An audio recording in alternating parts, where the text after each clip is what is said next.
Please send Councillor Russell live, please. And Mr. Chair, you are live.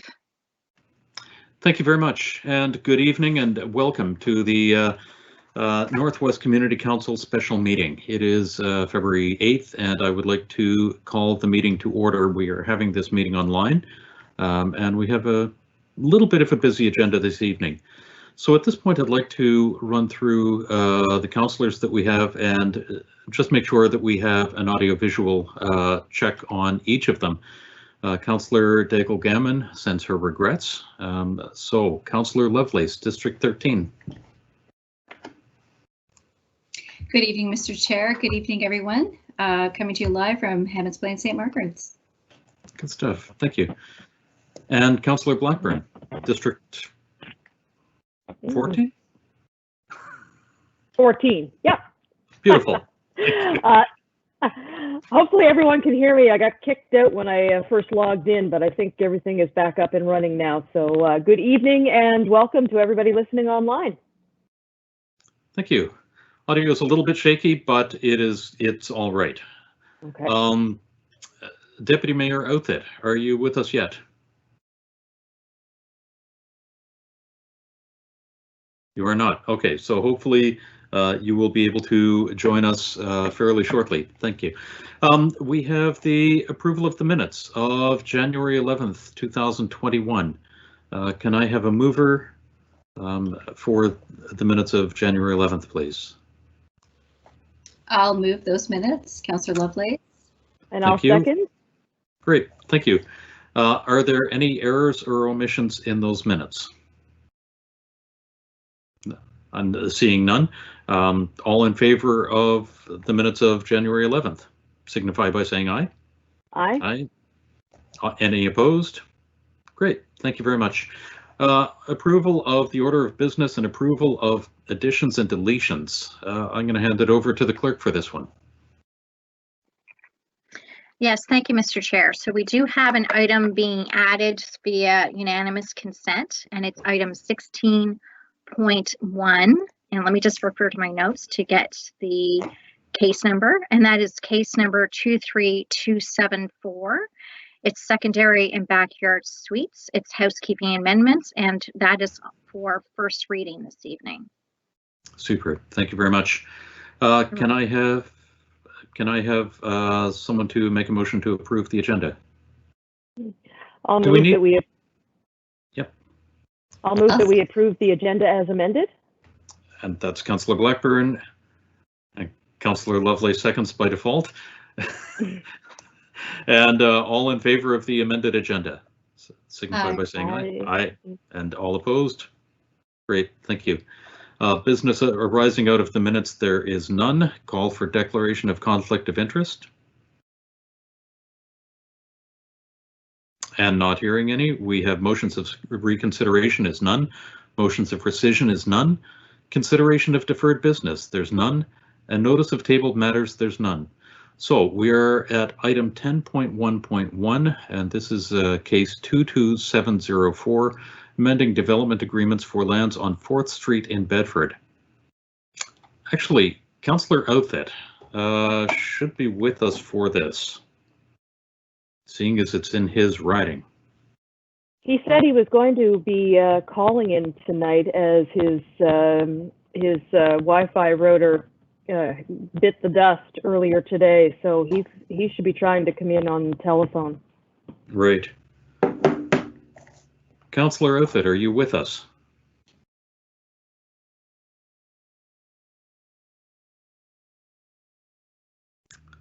Not hearing him, and he didn't respond to a text message from me. Can I ask someone? Oh, he is responding. He says he's trying by phone.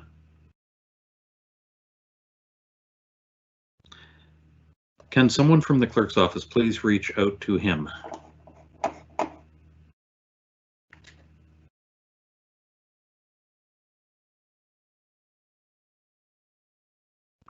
I would hate to proceed on this without Tim present.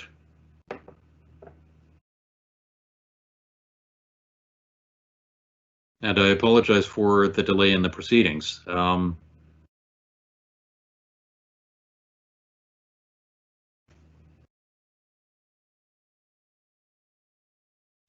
We also can't proceed on this without Tim present, because then he can't vote on it.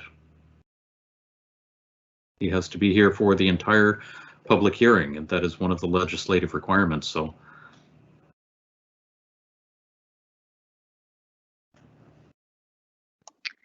Mr. Chair, I've just received a text from Deputy Mayor Outhit, and he is trying by phone.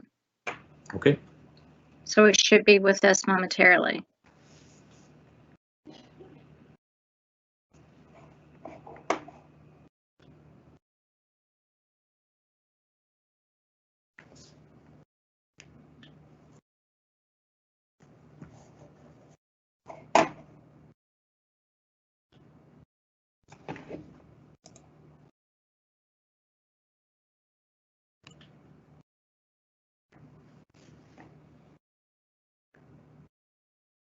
And once again, I do apologize on behalf of the Community Council. Technical issues are no fun, and this is one of those things that it would be far easier to resolve if we were all sitting in the same room, which unfortunately we're not able to, so we have to rely on this old technology.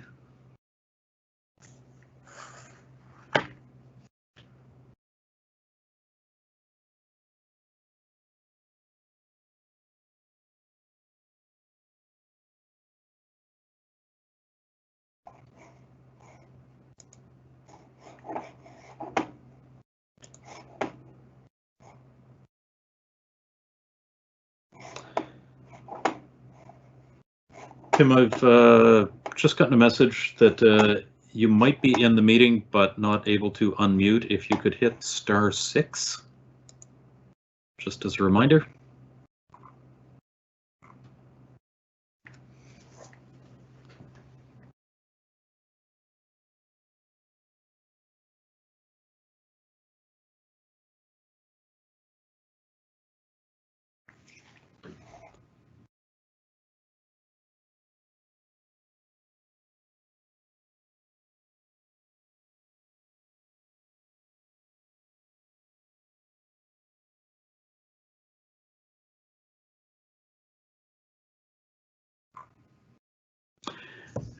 And are we able to, as a backup, one of our technical people, are we able to do a three-way call to get Councillor Outhit in this meeting?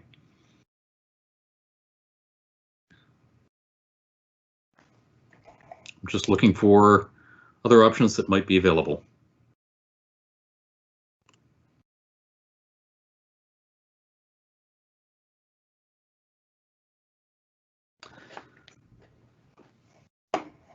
As an alternative, we could proceed with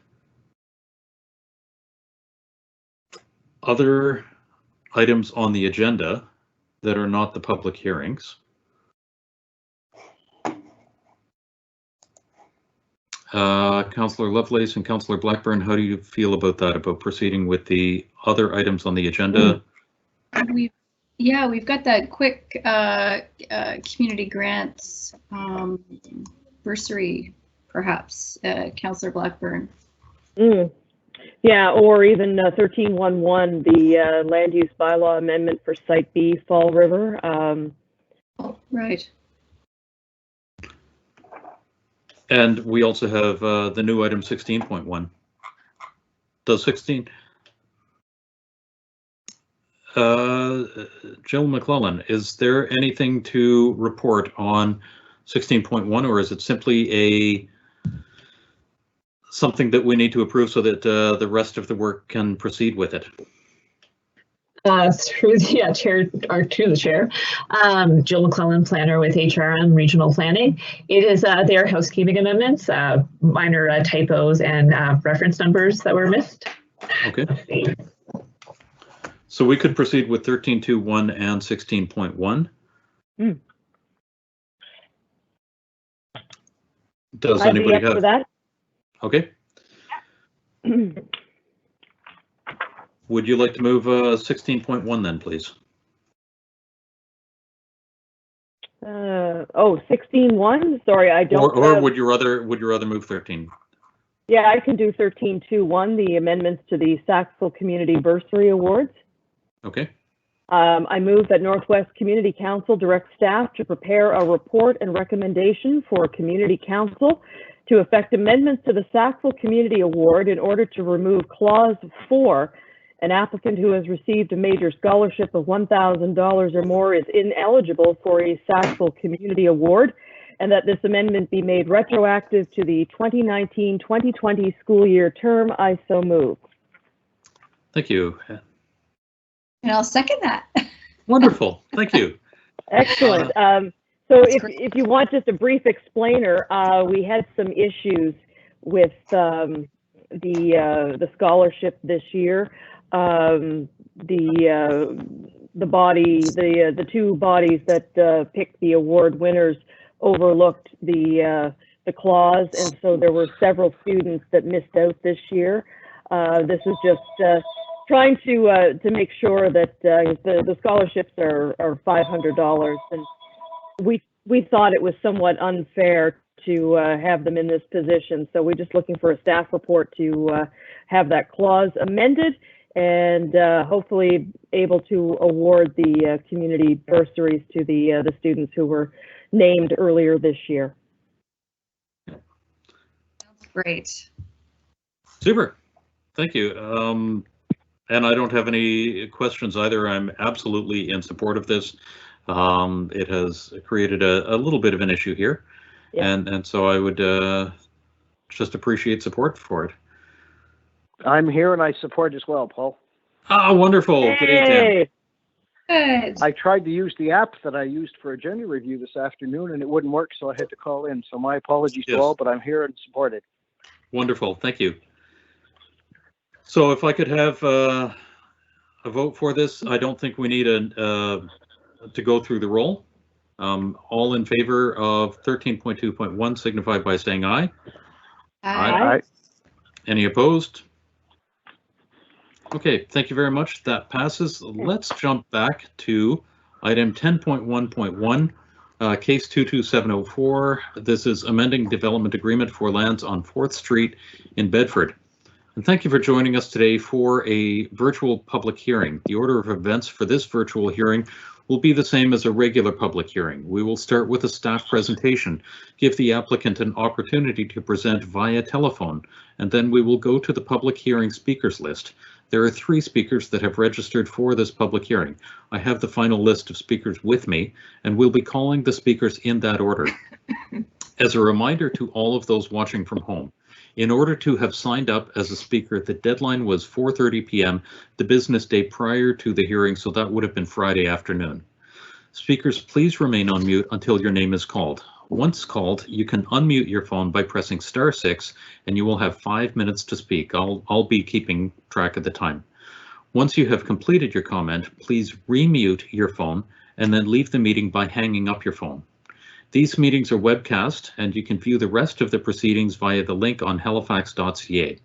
I remind all parties listening on the telephone that there is a delay from the audio on the phone to the webcast of approximately 30 seconds. Unfortunately, this is unavoidable. So over to the legislative assistant. Have we received any correspondence on this case?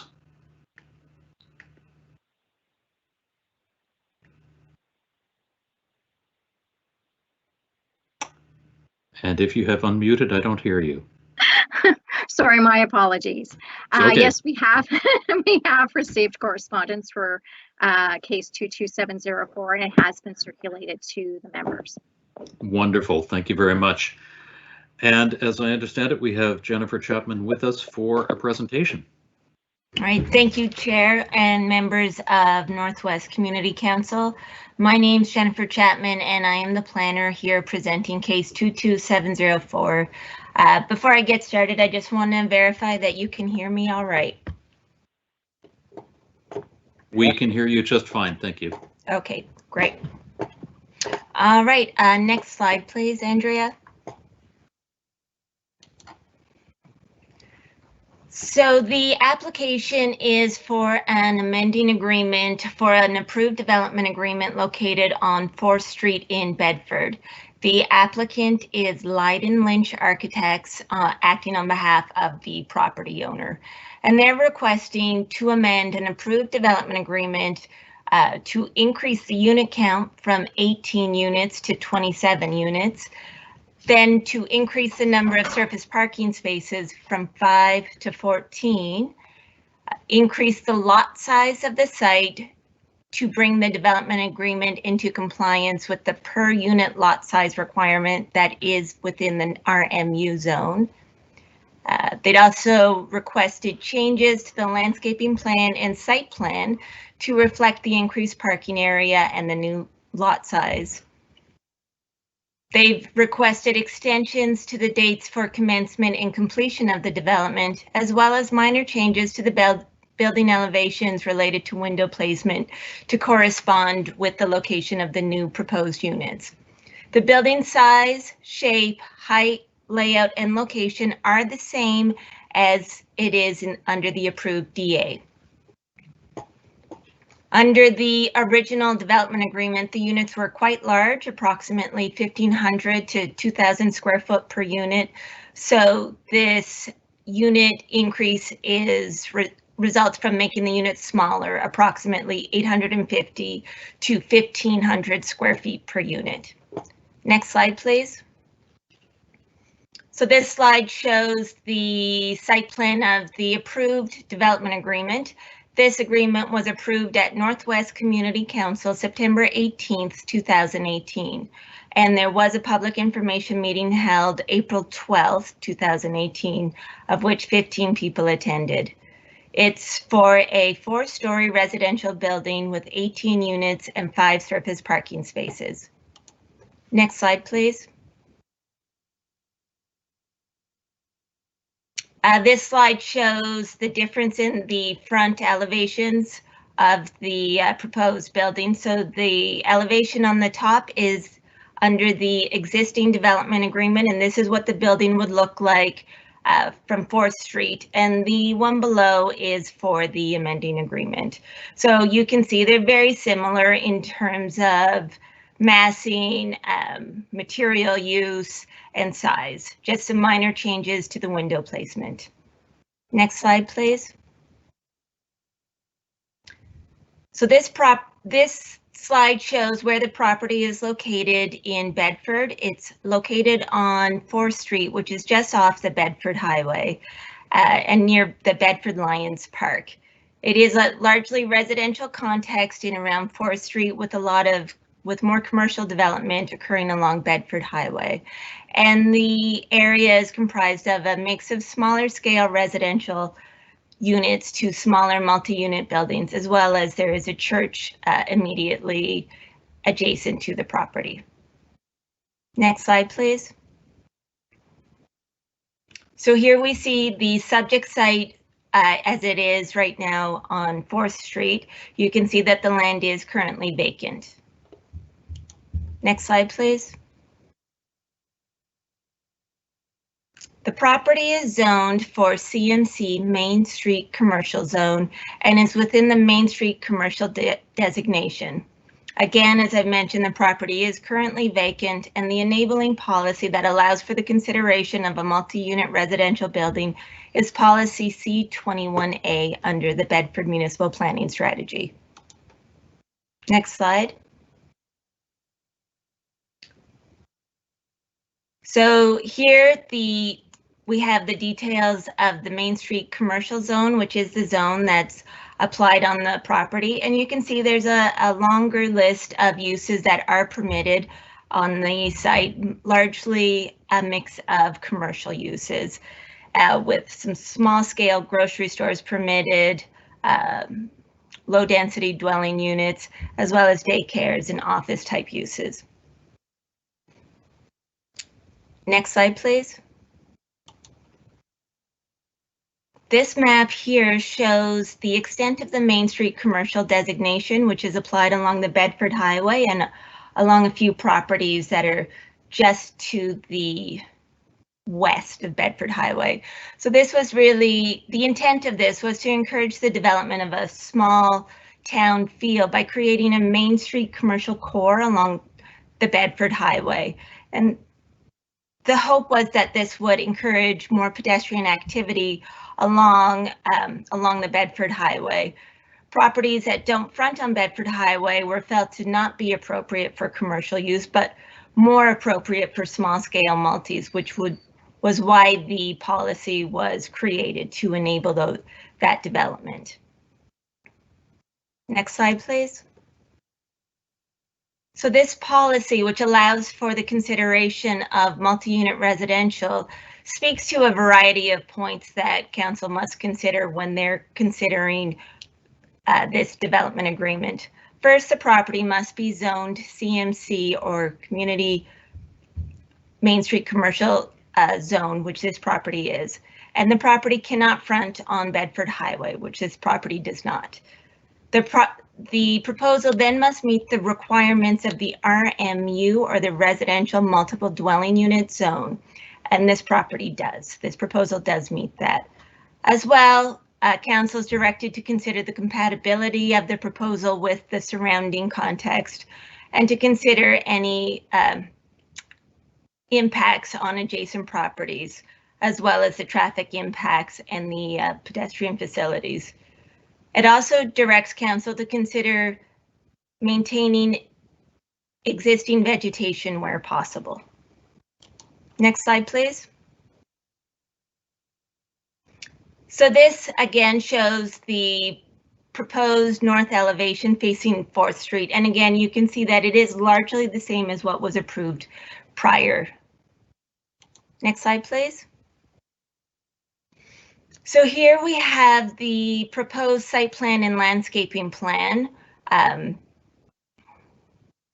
You can see that there is a larger parking lot, which is located more towards Bedford Highway, as well as more green space provided around that to provide some buffer to the adjacent properties.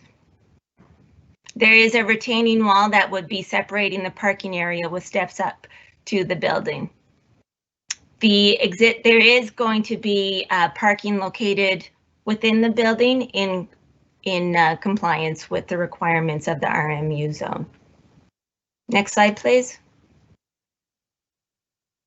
So the level of engagement completed was consultation, which was achieved through a mail-out newspaper ad and 2 public information meetings, the first held on February 19th of 2020 and the second on March 11th.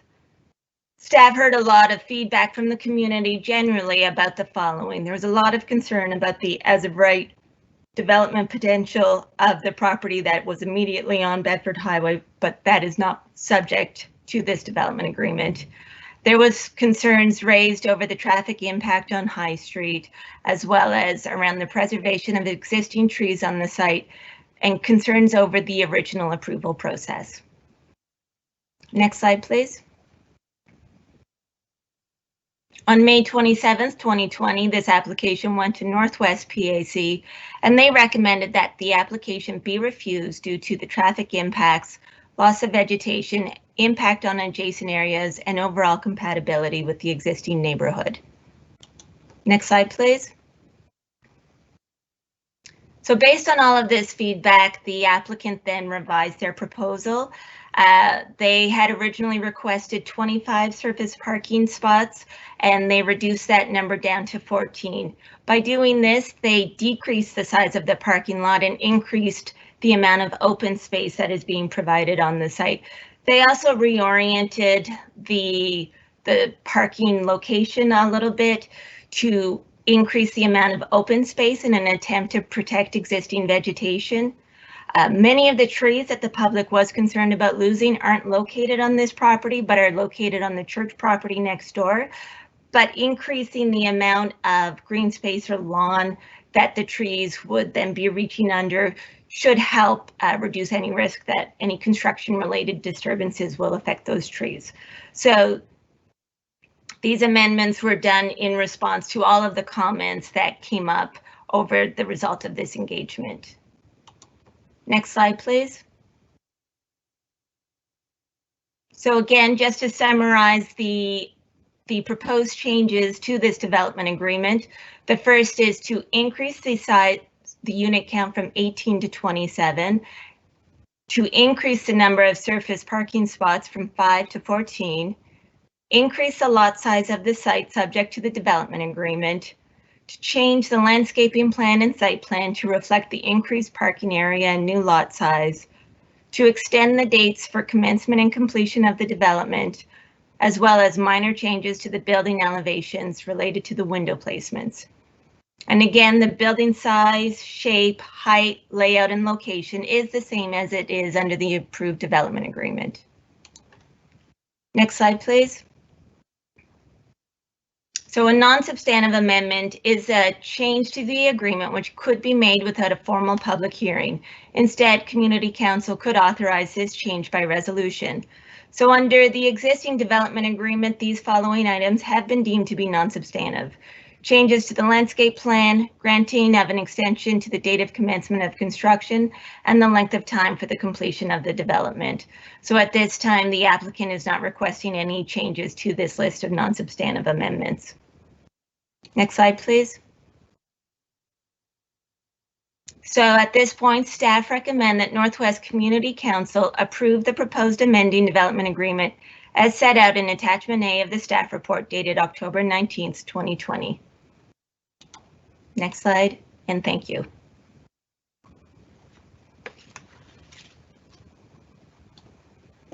Thank you very much, Jennifer. At this point, I would like to reach out to council and see if anybody has any questions of clarification. And we normally do this through entering into the chat that you would like to speak. Since Councillor Outfit is on the phone, let's still do that for Lisa and Pam if you can. But otherwise, Tim, do you have anything that you would like to say? And no clarifications at this time. I'll speak later, Chair. Thanks. Okay, thank you.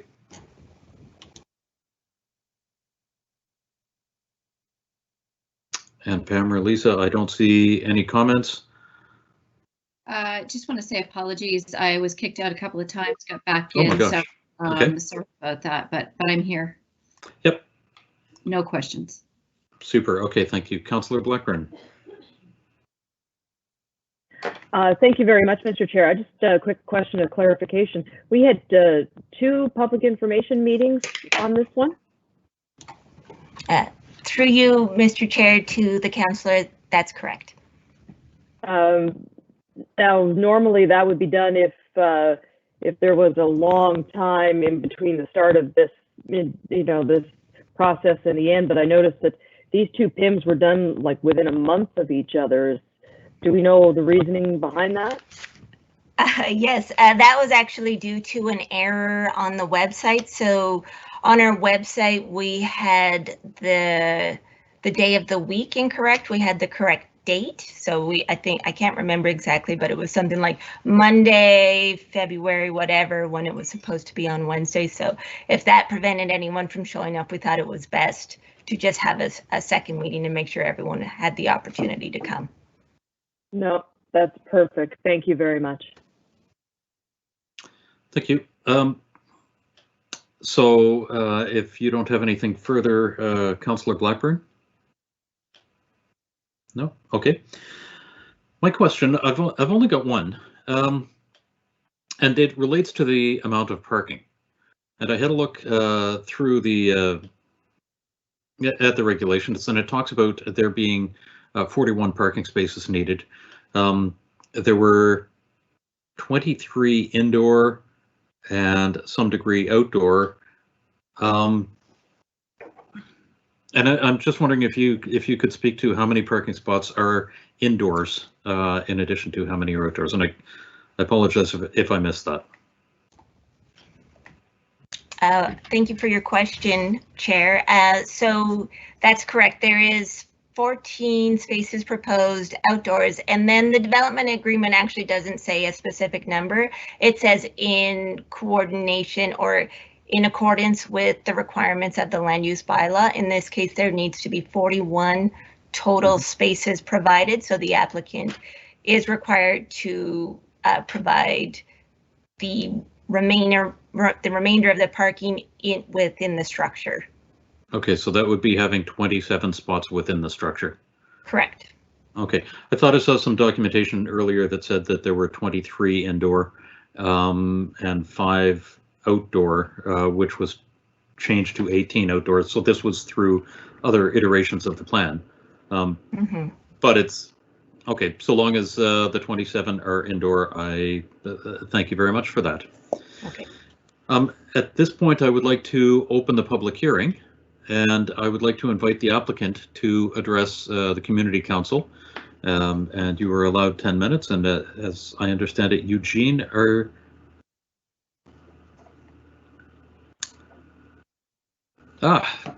thank you very much to the clerk. Actually, minor interruption. Can Councillor Lovelace confirm whether or not you missed part of the staff presentation?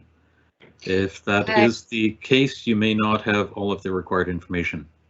Thank you. No, I had both my laptop and my phone going. So my phone was connected to the Bell network, so I was able to hear. It was just I was switching back and forth, but certainly I had the audio. I just didn't see the presentation, and we were talking about the presentation on the trees. So no, I'm good. Thank you. Thank you for that clarification. Okay, thank you very much. So once again, I would invite the applicant to address regional council. So Eugene from Leyden Lynch Architects, please proceed. You have 10 minutes. Great, thank you, Mr. Chair, and thank you to members of council. There should be a presentation on your screen. Hopefully the slide that you're looking at is a rendering of the exterior of the building. Is that correct? That is what we're seeing. We're seeing a 3D rendering. Yes. Great, wonderful. Then I will start with the presentation. Thank you, Mr. Chair. Thank you again. And because of the types of comments that we had received, in particular during previous public meetings and PIMS, I thought it would be really beneficial for everyone to give a bit of a history, but at the same time to also show how this development is actually working alongside with the as-of-right development along Bedford Highway. Because I think it's really good for everyone to see how the two projects are working together as a single comprehensive development. A lot of the questions were around that. So I want to show that to you. Next slide, please. So this slide shows what had been approved. So you see the building on the left, which was under the development agreement, and the building on the right along Bedford Highway, which would have been the as-of-right project.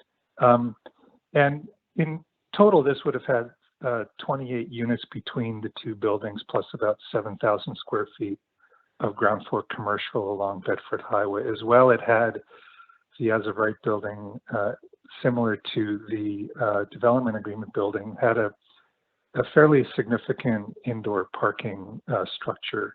Now, when we were then later, when we were starting to gear up for construction, it was determined that the amount of excavation was going to be much more significant than anticipated, with rock in particular, which then made the project, unfortunately, financially unviable. So you might ask, well, why did we make the changes to the DA building? Well, in part, we had to make changes to the as-of-right building at the same time, which I'll explain. Next slide, please.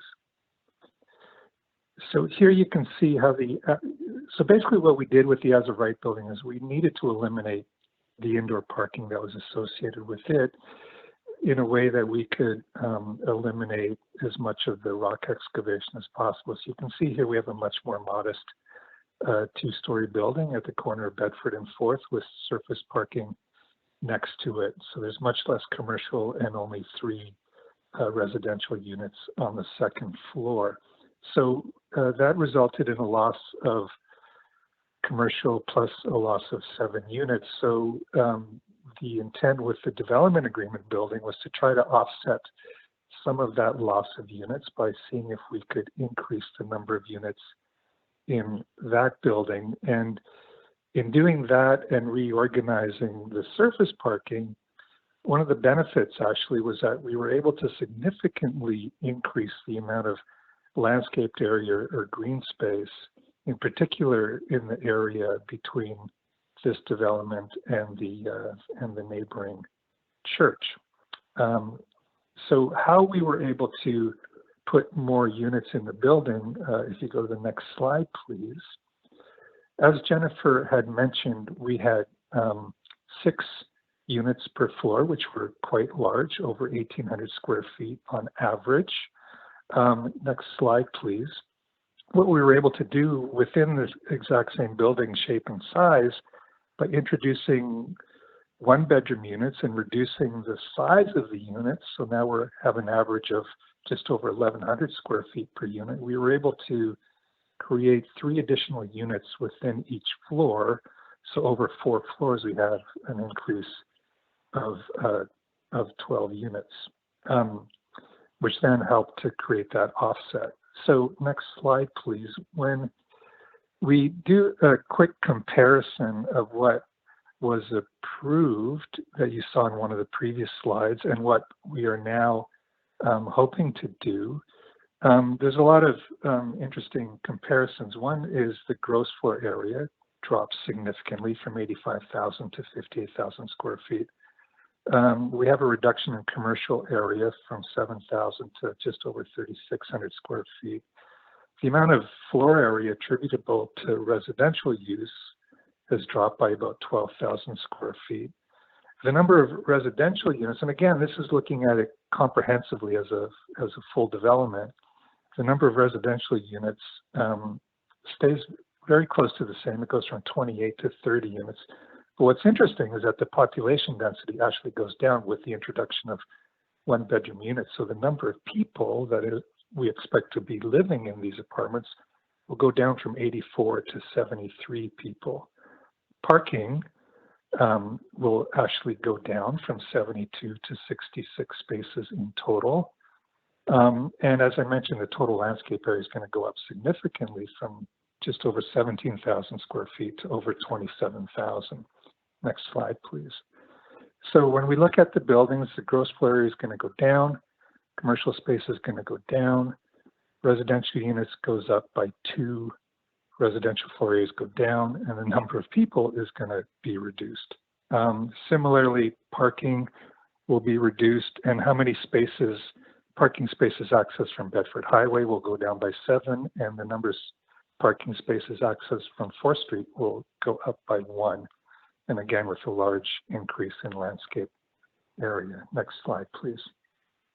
So in the memo from the PAC, recommended rejection on the basis of 4 items, which I just want to quickly go through. One was traffic impact. And traffic impact will actually be reduced because we've had a reduction in the number of parking spaces, which is really attributable to having less commercial space as well as fewer residences in the building. The other reason for their recommending rejection, next slide please, was due to the loss of vegetation, when in fact we're going to have a much larger landscape area, much more green space with an overall increase of 160%. Next slide please. The other point for their recommendation was because of an impact on adjacent areas. Now, with regards to the building, there's really no impact because the building, as Jennifer mentioned, is going to remain the same. It's still 4 stories. Its shape, size, location, and appearance is still the same. And in regards to site development, there's actually going to be an improvement, again, because of the increase in landscape area. Next, please. And then finally, their recommendation was on the basis of overall compatibility with the existing neighborhood. And I think at this point, it's important to point out that, and again, as Jennifer alluded to, the development is 100% compliant with the applicable land use bylaws and other requirements, in particular with regards to zoning, building design, setbacks, height, and so forth. We have asked for no variances, and effectively the development is as of right. Next slide, please. So in closing, Our current intentions for the full development are actually more modest than what was previously approved. We have less building, less commercial space, less density, less parking, and more landscape space. Compared to previously, this will have a more positive impact on traffic on the adjacent areas and be more compatible with the surrounding neighborhood. We believe this demonstrates our willingness to listen and respond in a positive, collaborative way while responding to all the points raised by the PAC. Thank you so much for your time. Okay. Thank you very much. I appreciate the presentation and the discussion and going over the various points. At this point, I would like to ask any members of the Community Council if you have any questions for the applicant, Eugene. Paul, it's Tim. Yes, sir. And Eugene, thank you for the presentation. So just to clarify, because I did have some concerns being part of the PAC and listening to folks in the area, some fine folks there that had some concerns. But just clarifying, so you've mentioned that there's actually more green space, less parking, but then the impact on traffic, Eugene, just to clarify that for me again, because I know folks, and I wish I could give them sidewalks and traffic lights, but that's not within my empowerment. But we're concerned about the increase in cars along High Street, which I thought was a reasonable concern. But by combining these two segments, if you will, the as of right and that's covered by the DA, you're saying there's actually going to be fewer people and fewer parking. So one would translate that into less traffic. Is that a fair assumption? That's correct. And we did at the time have the traffic engineers prepare an amendment to their original traffic impact statement. So they issued an addendum which summarized that the traffic and trip generations would actually be reduced as a result of these changes. And actually subsequent to that addendum that they had issued in response to the PAC, we actually further reduced the number of parking spaces. So it's even better than it would have been at that time. But there's still sufficient parking spots, because my concern initially back in 2018 was that we heard from the public we didn't want them parking on 4th Street, we didn't want them parking on right. High, and of course it's subsequent. When the amendment came forward, the concern then was how much surface parking do you require when we would like to protect some green spaces and some trees. But so you've addressed that yes. To their concerns and PACs, but there still is sufficient parking for the units and some visitor parking. Yes, thank you for that point of clarification. And yes, there is. And part of the reason behind that, Mr. Deputy Mayor, is because with the introduction of 1-bedroom units, whereas before everything was 2-bedroom, there will be less population density on the site and therefore a further decrease in the demand for parking on the property. So we're quite comfortable with the amount of parking that we're providing. All right, and thank you. And maybe Jennifer, you can just confirm that staff's comfortable with that amount of parking as well. And thank you, Eugene. Yes, through you, Mr. Chair, to the councillor. Yes, the parking requirement meets the requirement in the land use bylaw, and staff are satisfied that there's adequate parking. All right, thank you both. Thank you, Chair. Thank you very much. Councillor Lovelace or Councillor Blackburn, do you have any questions for the applicant, Eugene? No questions from me, Mr. Chair. Okay, thank you. Councillor Outhet just raised the point. I was concerned about parking on street and what that would mean. So, and I really appreciate the presentation, Eugene. Thank you. And I used to work just across 4th Street from that development, and parking on 4th Street would be a huge problem. It is an incredibly steep street. So here's hoping that that we don't see any parking on there.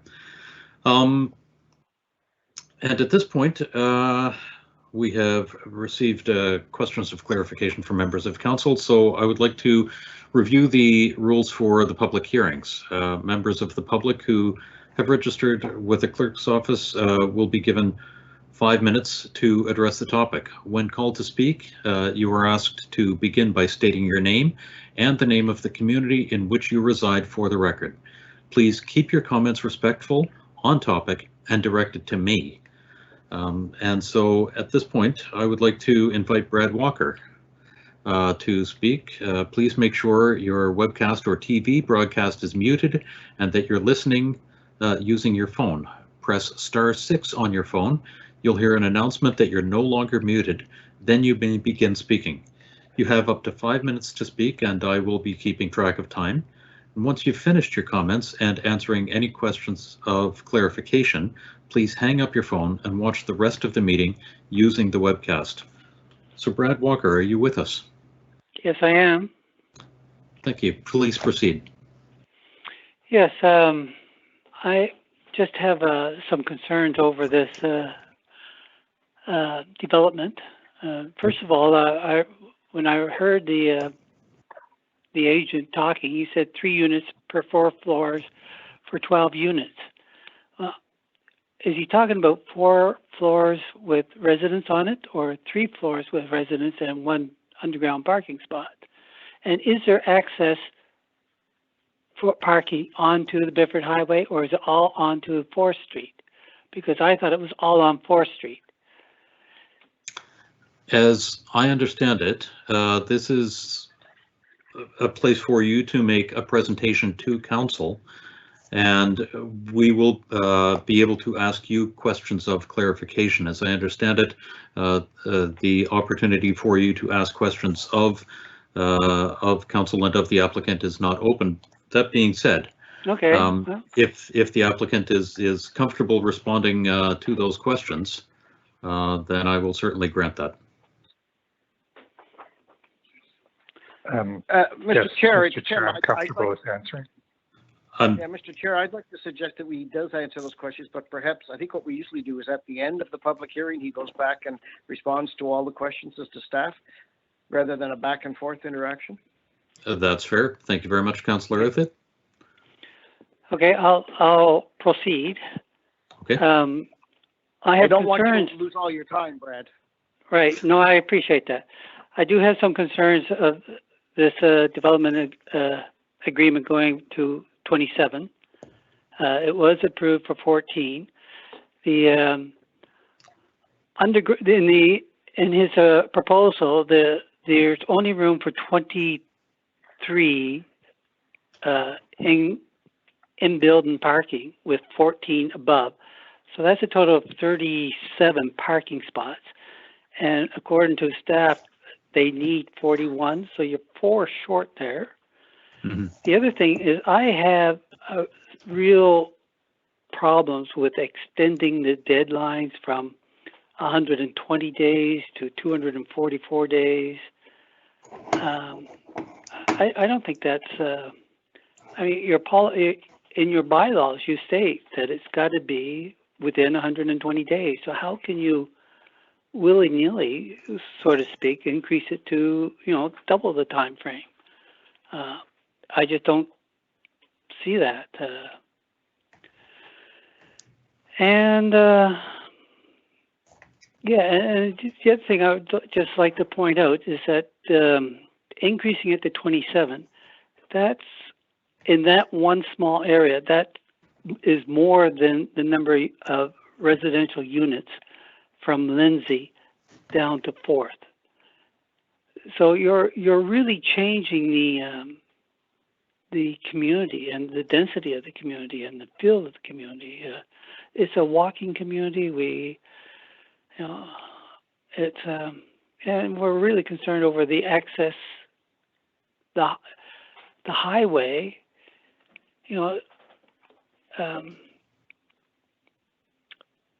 The traffic study only did the Bifford Highway. There was nothing done for High Street. There was nothing done for 4th Street. And I think by even your own bylaws that the traffic impact studies have to be done on the streets impacted. And, people coming out of that development are going to come up and down High Street to the lights on Holland Avenue. And I mean, we see it every day. Even people cutting down and cutting up through High Street so they don't get caught up in the traffic along the main highway.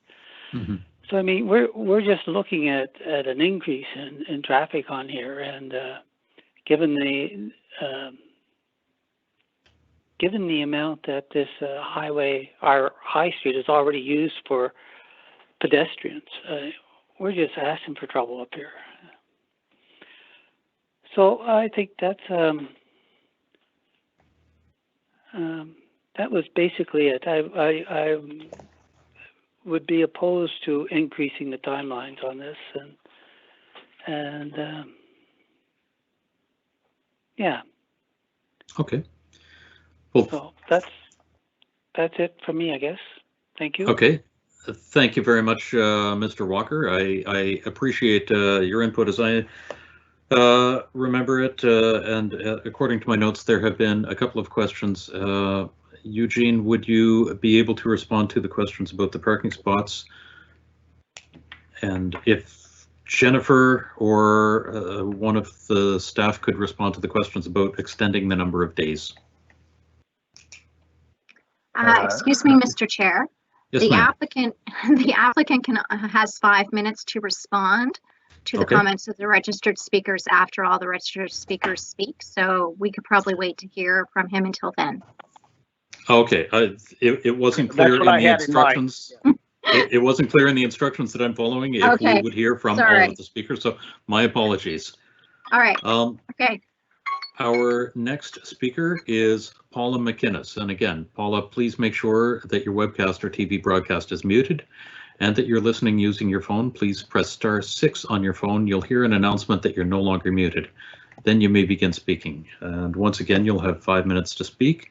Once you finish your comments and answering any questions of clarification, please hang up your phone and watch the rest of the meeting using the webcast. Hi. Is this Paula Paula? McGinnis, High Street. Hello. Please proceed. Hi, I'm just going to give you a brief description of Fourth, and I'm unaware if the councillors have received some photos or not. And if they have, I'll refer to them. If not, I'll continue to go. So can I find out if they have received some of the photos? Sorry, Paula. We did not receive any photos at the clerk's office. No, did you receive the written material? So, Paula, if I may interrupt, think so. You are speaking about an email that we received at 6:15 this evening that each of the councillors would have received, and it's got a... Yes, we sent them to the councillors because we had received a message from the clerk saying that the file was too big or too... I don't have the email in front of me, but they couldn't handle the file. Right, okay. So for the information for the community council members, this is a zip file received from Bradley Walker, and it is a zip file 18 megabytes big, and it has a dozen photos contained within it.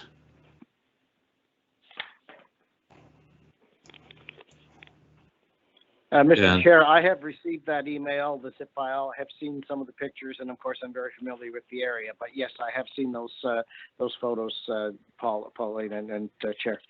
Okay, thank you. Paula, please proceed. Okay, thank you. So, 4th Street measures 500 by 30.5 on the width. Sorry, I'll do the length 500 and 30.5 is the width of 4th. So when you come from 4th onto High Street, you immediately go from 30 down to 26. As you proceed further towards Holland Avenue, you go to 24.5. So you see there's a narrowing on the street. And when you come to the top of High Street, you have a community mailbox. To the left of the community mailbox, you have stairs that connect Panorama to High and 4th. And you have 2 duplexes at the end of 4th. You have a large parking space for 26 Meadowbrook, 56 spaces, parking spaces. 11th 4th Street has 14 units, 15 parking spaces. 10th has 12 units and 18 parking spaces. There's a house on 4th that appears to have 2 power meters, 2 units, I'm assuming, and it roughly has about 3 to 4 parking spaces. The total units for the 2 apartment buildings are 27. This 1 apartment building is 27. So right away, the density has increased quite a bit on 4th.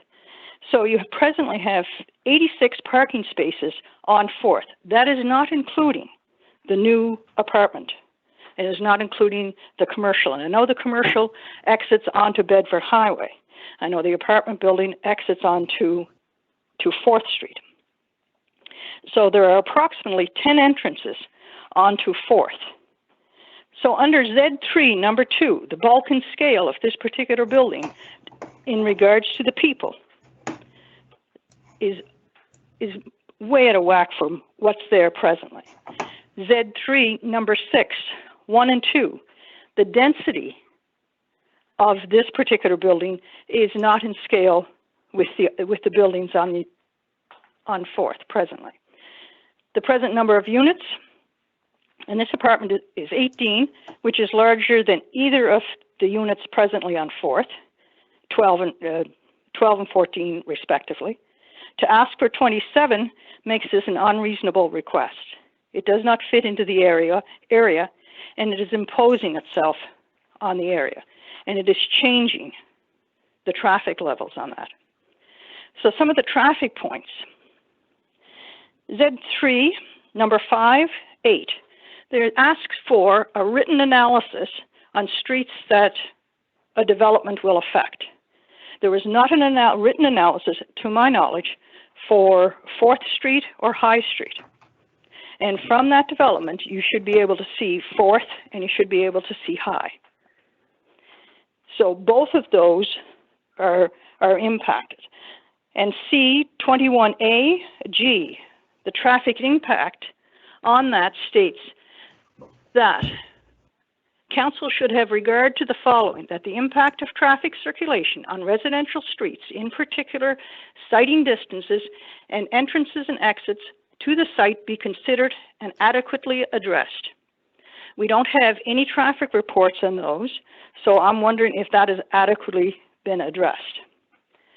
So the High Street, and in regards to the traffic, transportation objective, page 32 and 34 in your Bedford planning strategy, the overall objective is to provide an economical, safe, attractive transportation network, which minimizes any detrimental impacts of the movement of vehicles on residential and business areas, provides for public transportation that also recognizes the special needs of seniors, and encourages the movement of pedestrian and cyclists in the town. So through those pictures, you will see that there's all kinds of people that walk High Street. People will come to High Street because it's one of the relatively flat areas of Bedford to walk. You will have grandparents pushing strollers. You will have dads pushing strollers. You will have people walking. You have senior citizens on this street that walk on this street all the time. And we do want to promote that. High Street right now, you have people that cycle, run, and walk because it connects various areas. You have an individual who will roll his kayak down High Street to go paddling in the basin. There's good socio-demographics on High. And again, I refer to C21A.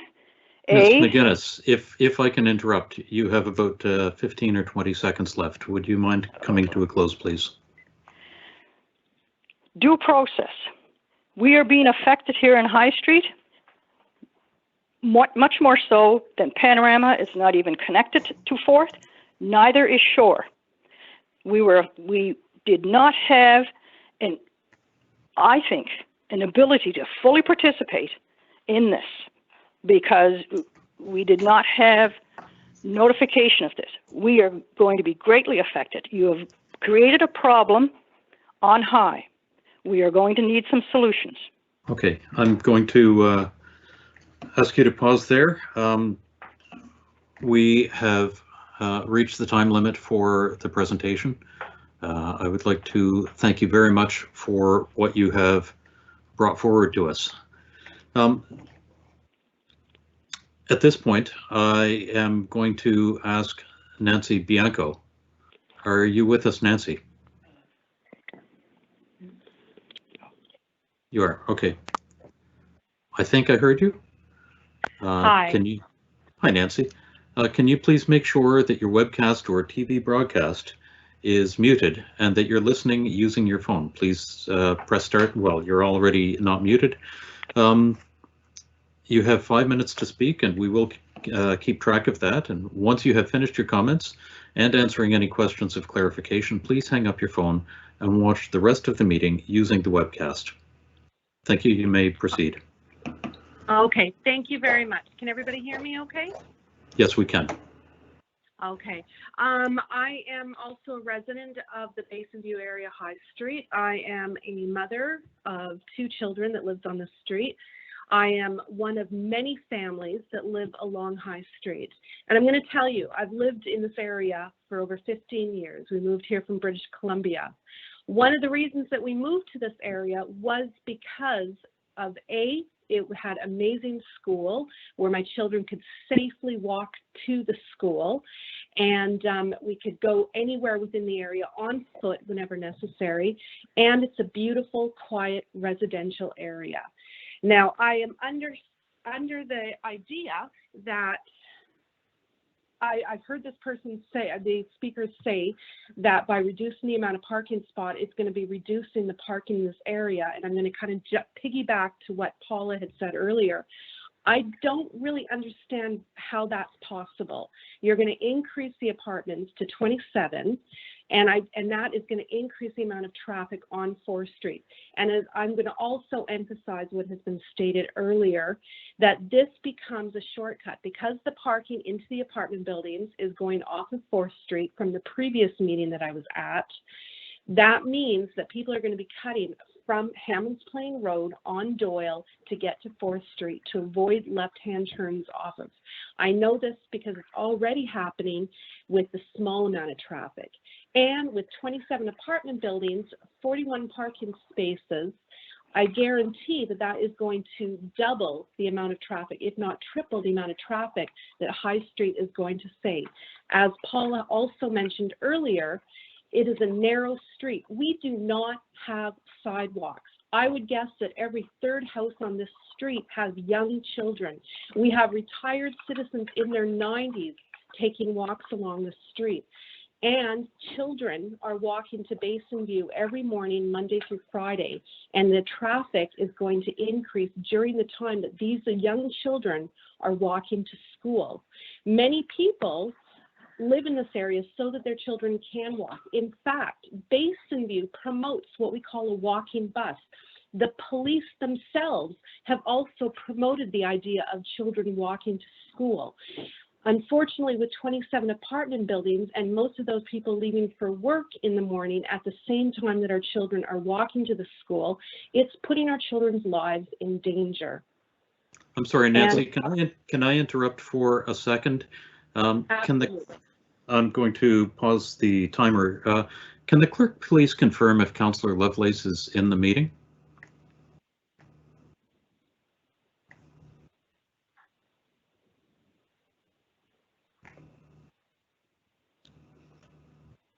I saw an indication on my screen. No, she's not.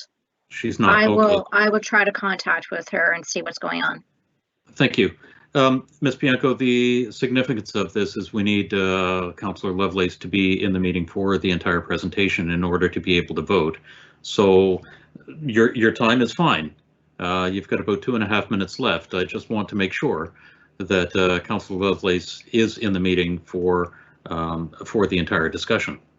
I completely understand. Okay.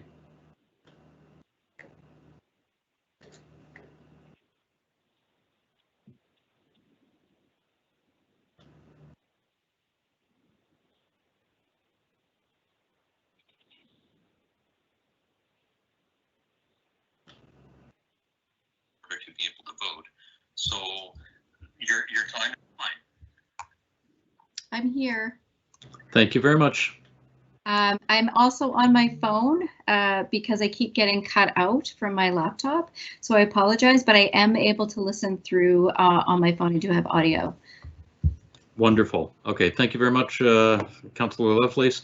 Ms. Bianco, please proceed. Hi, thank you.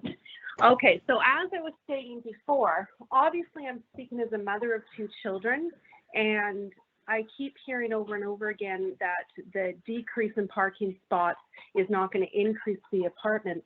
But I mean, when you're going from 18 to 27 apartment buildings, you're increasing the amount of units by 50%. This is going to impact traffic. And I really am not certain how he's coming out with some of his ideas.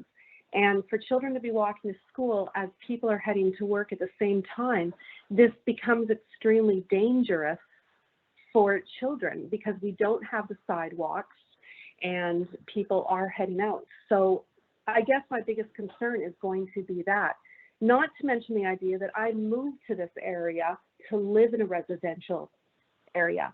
And the aside 27 units is definitely going to be impacting this area. It was supposed to be zoned residential. And when you're having 4th Street in that amount, that's going to be increasing everything around here. So I guess my concern is that we're endangering people's lives by increasing the amount of traffic, and the roads are not set up for that. And that's all I have to say.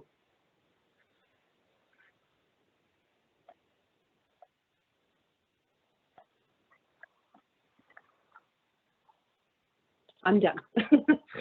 Mr. Chair, you're muted. Yes, I am. Thank you. Gosh, I can't believe that happened again. This is the 2nd time in just a few days. I'm going to hand it over to the applicant for a few minutes in order to address the concerns that have been raised by the members of the public. So, Eugene, if you are with us, please proceed. Yes, thank you, Mr. Chair. So I'll respond to some of the questions that were raised that I believe I'm in a position to respond to. So one point of clarification, I apologize during my presentation when I said we're increasing the number of units per floor to 3, and then I multiplied that by 4 for a total of 12. And that was an error. It's a multiply of 3 floors for a total of 9 additional units, which is why it went from 18 to 27. So I apologize if that created any confusion. It's just been a while since I've had to have this project front of mind. In regards to the number of parking spaces required to be 41, just to clarify, the way that is allocated is there are, as you had questioned earlier, Mr. Chair, there are 23 spaces inside the building. In addition to that, there's a small outdoor parking area for 5 spaces, and then there's another outdoor parking area for an additional 13. So it's 23 indoor and 18 outdoor, which gives us the total of 41 spaces. I think in regards to some of the other comments, again, I just want to emphasize that we are fully compliant with all the applicable land use bylaw requirements and other legislative requirements, in addition to the way that the traffic study was provided and received by the city in accordance with their requirements. So other than that, I don't really have anything further to respond to. Thank you, Mr. Chair. Okay. Thank you very much. I appreciate that. At this point, could I have a motion to close the public hearing, please? Sorry, excuse me, Mr. Chair. I did want to clarify something. that the applicant had just said. Okay, thank you. The amending agreement does not have that language in it. The request from the applicant was to increase the number of surface parking spaces to 14. So that is what is in the amending agreement, not 19. So any additional parking that would be required would need to be within the structure.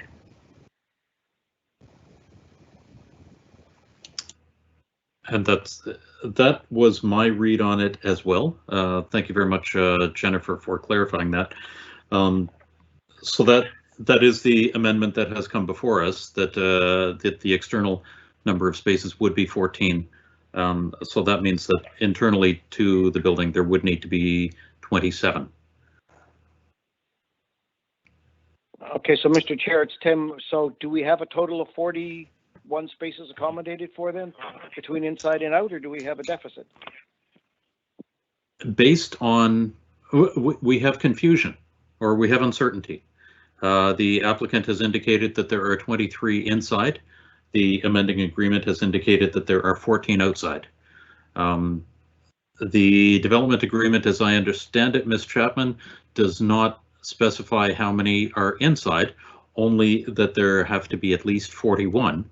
So that means that the design of the interior of the building would be that there would have to be 27 inside. That's correct. Great. And do we know if that is feasible?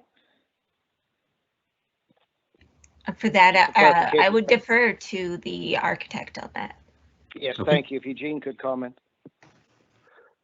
Well, I apologize. I'm a little bit confused all of a sudden because we've always consistently through this entire process indicated 23 spaces inside with the remainder of whatever's required to be outdoors. So that's what we've consistently shown. So for some reason, that's not the case. I don't know why.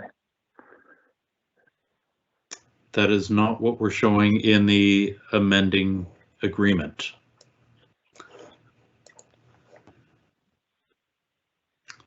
So I would like to ask our solicitor, I guess, how we might proceed with this.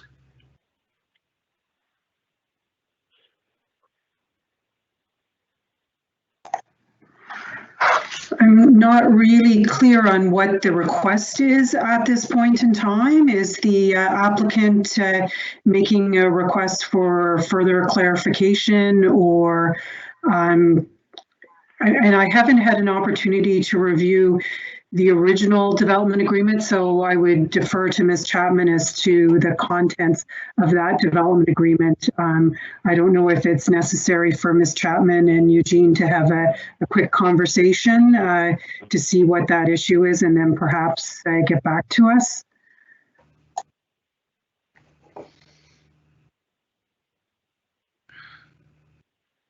And Jennifer, if you were okay.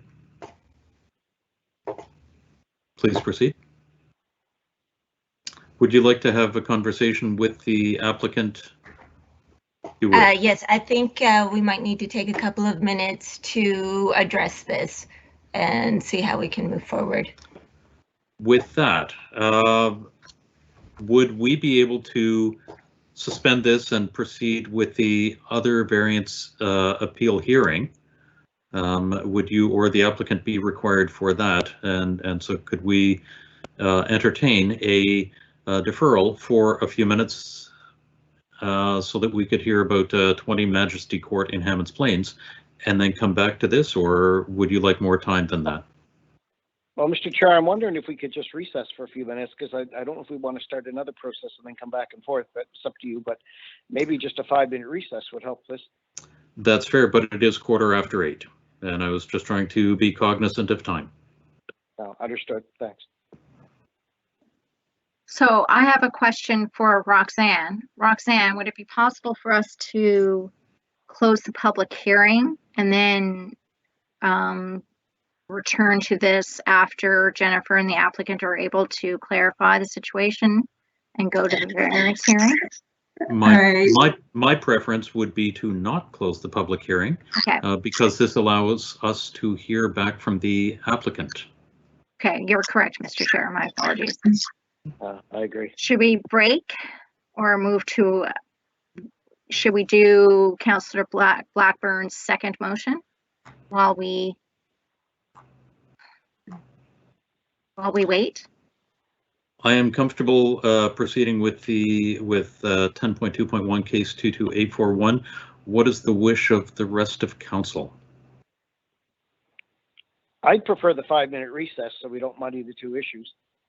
I agree with Deputy Mayor. We should just recess for a few minutes while we sort this through. Thank you. Okay. Thank you. And I saw Ms. Chapman nodding. So let's recess until, according to my clock, 8:25. Is that enough time? Mm-hmm. Beautiful. Thank you. If the clerk is prepared, we will recess until 8:25. Thank you, Chair. Thank you.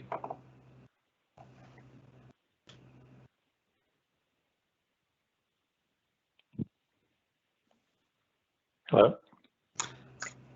Mr. Chair, a break slide will go up momentarily. Wonderful. Thank you. I apologize for just dropping this on the clerk's office. Fantastic. We'll see you at 8:25. And sorry, just quickly, if I could just ask Eugene to give me a call. It's Jennifer. Thank you. Okay, I was just going to ask how to do this. Okay, thank you. I'll call you. Thank you. Thank you very much. And I would just like to remind everybody in the meeting that the audio is still live and being broadcast. Thank you. Then, Mr. Chair, I shouldn't say we should invest in the calculator. We already have one in every phone. That is true.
And welcome back. I have 8:25 on my clock.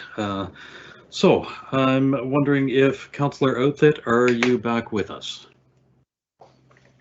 I am here, Mr. Chair. Thank you. Wonderful, thank you. Councillor Lovelace, are you back with us? Yes, I'm here, Mr. Chair. Thank you. Thank you. Councillor Blackburn.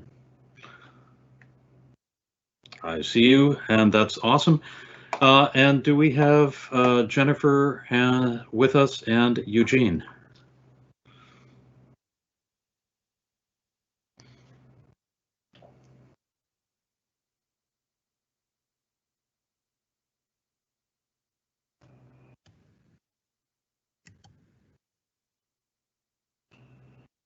Good evening, Councillor. I suspect Jennifer is still online. Yep, she's asking for a few minutes. Okay. Thank you. Thank you. Hi, sorry. I think the applicant will be calling back in, so I think he just needs a few minutes. We're just talking about a couple of options for him right now. Wonderful. Thank you.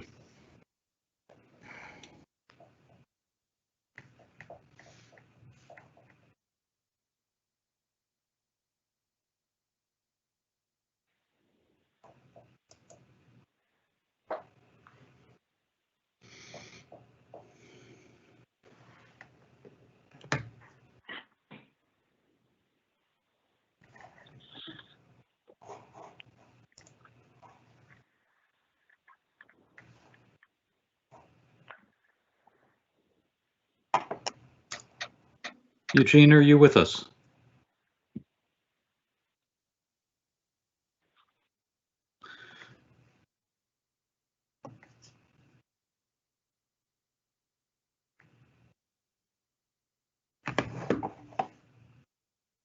Hello, Mr. Chair. Hello. Is this Eugene? Hi, Mr. Chair. Yes, I'm. Hello. Yes. Oh, hi. Sorry, it's Eugene. I just was getting reconnected. Oh, wonderful. Thank you very much. So you are back with us. Jennifer is back with us. We have the councillors from Community Council back with us. So if you or Jennifer could proceed, please. Jennifer, would you like to go? So I just wanted to confirm with you, Eugene, we had talked about two options. The 4 parking spaces that are required in the surface area are on another lot. So we're looking at 2 options, and Eugene, would you like to reduce the unit count or change the development agreement?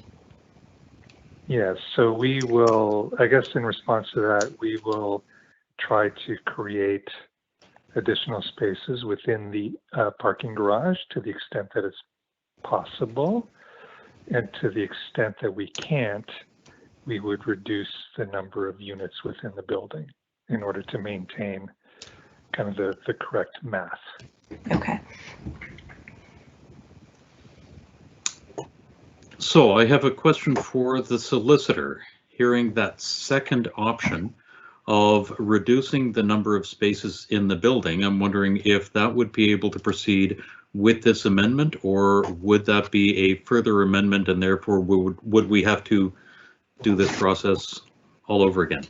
If I understand the applicant correctly, is they are going to see what they can do as far as options. So and certainly correct me if I'm wrong, but the way I foresee this is this moving through with the amendments as put forward and presented by Ms. Chapman, council voting on that.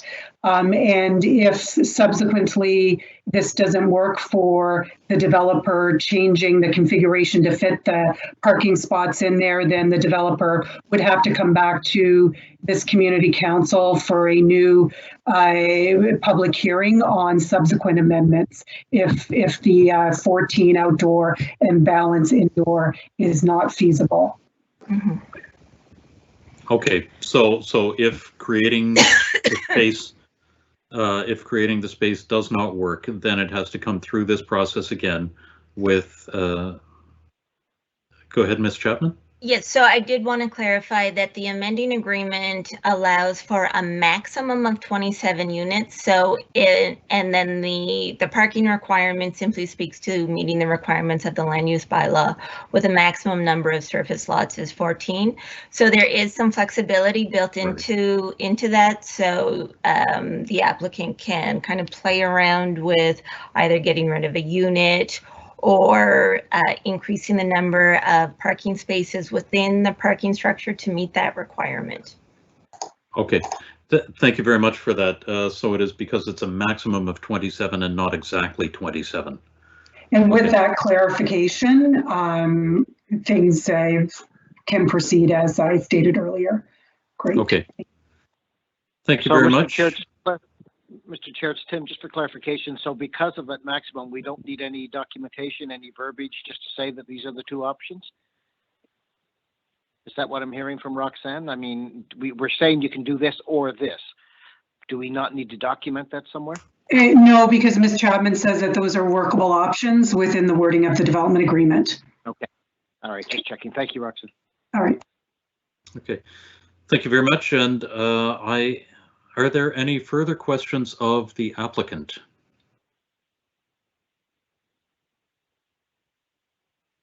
Hearing no further questions of the applicant, can I ask for, or can I have a motion to close the public hearing, please? So move, Councillor Lovelace, to close the hearing. Thank you. Thank you, Councillor. Can I have a seconder for that, please? I'll second that, Lisa. Thank you very much. All in favor of closing the public hearing, signify by saying aye. Aye. Aye. Any opposed? Great, thank you. The public hearing is closed and no further speakers can be heard. So at this point, what are the wishes of council? We do need to put a motion on the floor. All right, Mr. Chair, I'm happy to put the motion on the floor, and then I have some questions and comments. Okay, thank you. And I move that the Northwest Community Council 1 approve the proposed amending development agreement, which shall be substantially of the same form as set out in attachment A of the staff report dated October 19th, 2020, and 2, require the amending development agreement to be signed by the property owner within 240 days or any extension thereof granted by council.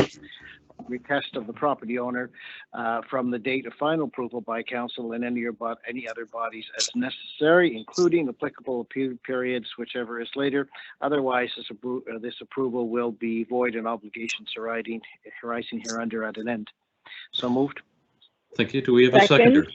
Thank you, Councillor Blackburn. Tim, please proceed.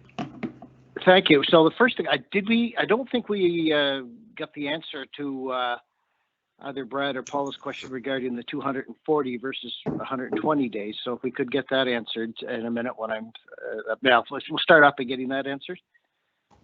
I don't recall the answer to that, Mr. Chair. Yes, thank you, Councillor. Through you, Mr. Chair, to the councillor. During COVID, staff has started allowing a little bit more time for the signing of development agreements, just because there can be some delays in getting papers back and forth to people. So it's something that we've been doing over the past few months, and that's why there's more time there. All right, thank you. So, Mr. Chair, what I've heard this evening is some really good people making some really good comments about something that was approved in 2018. I mean, the concerns about another building in the area, the concerns about shortcutting, the concerns about traffic on High Street, all of those are things that would have and should have and hopefully were considered back in 2018 when we passed this building. What I've heard today is that the proponent, the applicant, has listened to some of the concerns about green space, about protecting the trees, this sort of thing, setbacks, this sort of thing. And then I think what we have heard was that because we view this as a complex, if you will, or as a campus more than just the buildings individually, what I'm hearing is that this will not add to the concerns that the residents have about what was approved in 2018. So that's what I'm struggling with.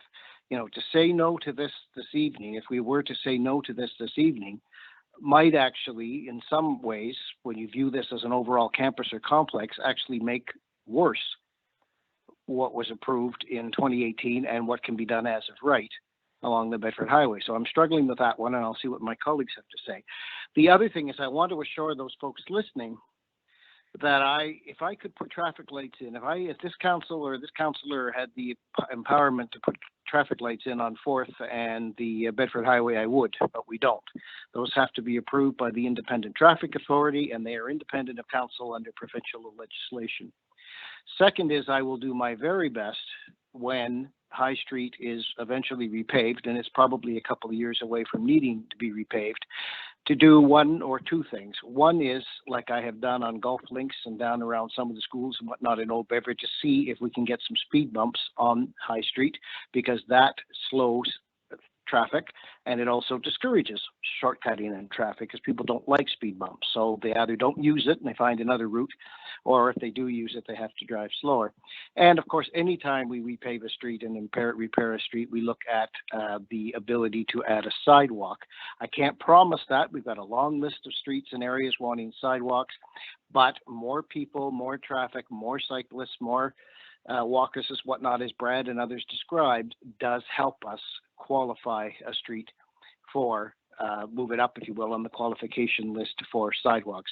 So I will certainly be committing to trying to get that street brought up to more modern standards, and either and or with sidewalks or speed bumps. But that's for now from me, Mr. Chair. But I just want to hear what my colleagues think about what was described to us this evening over the scenario. And actually, maybe I'll go even further and say, and that's Jennifer, if she would confirm my assumptions or my comments that in a way, viewing this as a complex has reduced potentially the number of people and thus the amount of traffic and on High Street. Thank you, Chair. Thank you very much. Jennifer, would you like to respond to that? Through you, Mr. Chair, to the councillor, yes, as Eugene had noted in his presentation, the actual overall density of the land is actually less with this larger development agreement area, because there is within the RMU zone a per unit open space requirement, which as the unit count goes up, the lot does get bigger, and that reduces the as of right potential on the property on the Bedford Highway. So overall, it is actually less dense than what could be done on the site under what's approved right now. And it's logical to assume that less density could translate into less traffic on High Street. That's correct. All right. Thank you, Chair. Thank you, Jennifer. Thank you. Are there any questions from Councillor Lovelace or Councillor Blackburn? Nothing from me, Mr. Chair. Thank you. Okay. I think all of my questions have been covered, and I do just want to say that you know, it is good to see the applicant having made the adjustments. You know, and I am concerned about the comment that one of the speakers made in regards to zipping over from Hammonds Plains through Doyle, you know, over to High, and I have to agree with Deputy Mayor Outhet in that, you know, the pressures for street calming, for traffic calming, for complete streets, putting in the sidewalks, you know, I think that the case is certainly made in this area, especially being so close to the schools. So, you know, I would support my colleague, Councillor Outhet, in moving forward with, you know, those kinds of conversations that need to take place to create a safer street. And I also want to thank all the people who called in. You know, hearing from you is extremely important for us in making these decisions and understanding the impact of these decisions on your lives. So I just want to say thank you very much for taking the time and being here this evening with us. Thank you, Mr. Chair. Okay, thank you very much, Councillor Lovelace, and I would also like to echo what Councillor Lovelace has said. Thank you very much, Brad Walker, Paula McInnes, and Nancy Bianco for reaching out to us and for making your thoughts known. It has really helped put things in context for us for a little bit. Since there are no further speakers, and I had questions, but they have all been resolved. I would like to call for the question on the motion. To the clerk, do we need to go through the roll, or would a simple yay and nay be good enough? I think given our numbers, a simple yay or nay should be sufficient. Fair enough. Thank you very much.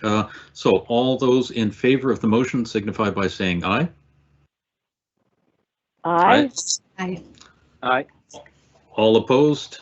Well, all of us have voted already, so all That's opposed right. signify by saying nay. The ayes have it. That motion passes. Thank you very much, everybody. We are on to 10.2.1, case 22841, the appeal of site plan approval for 20 Majesty Court. And this is a variance hearing. And thank you for joining us today for a virtual appeal of the site plan approval hearing. The order of events for this virtual hearing will be the same as a regular site plan approval hearing. We will start with a staff presentation. Then the appellant will have an opportunity to present via telephone. After the appellant speaks, the respondent will make their presentation. A reminder to all speakers and those watching from home, as this is an appeal of a site plan approval, the only parties able to speak are individuals who live within the notification area who registered an appeal of the development officer's decision and the property owner.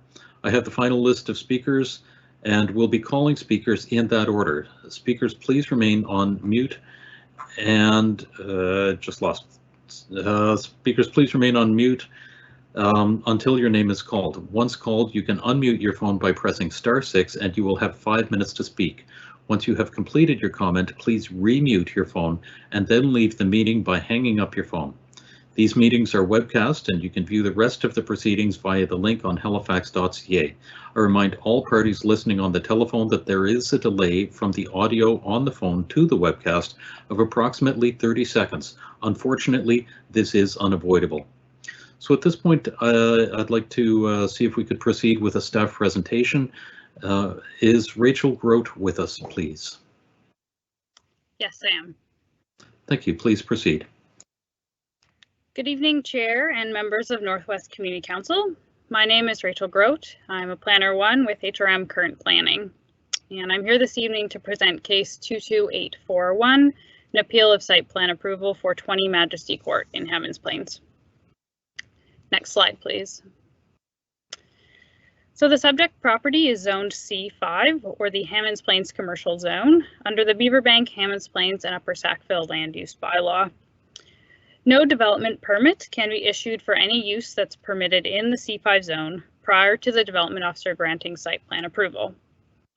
So a permit application and site plan approval application were made to construct a commercial retail store, and after review, site plan approval was granted by the development officer.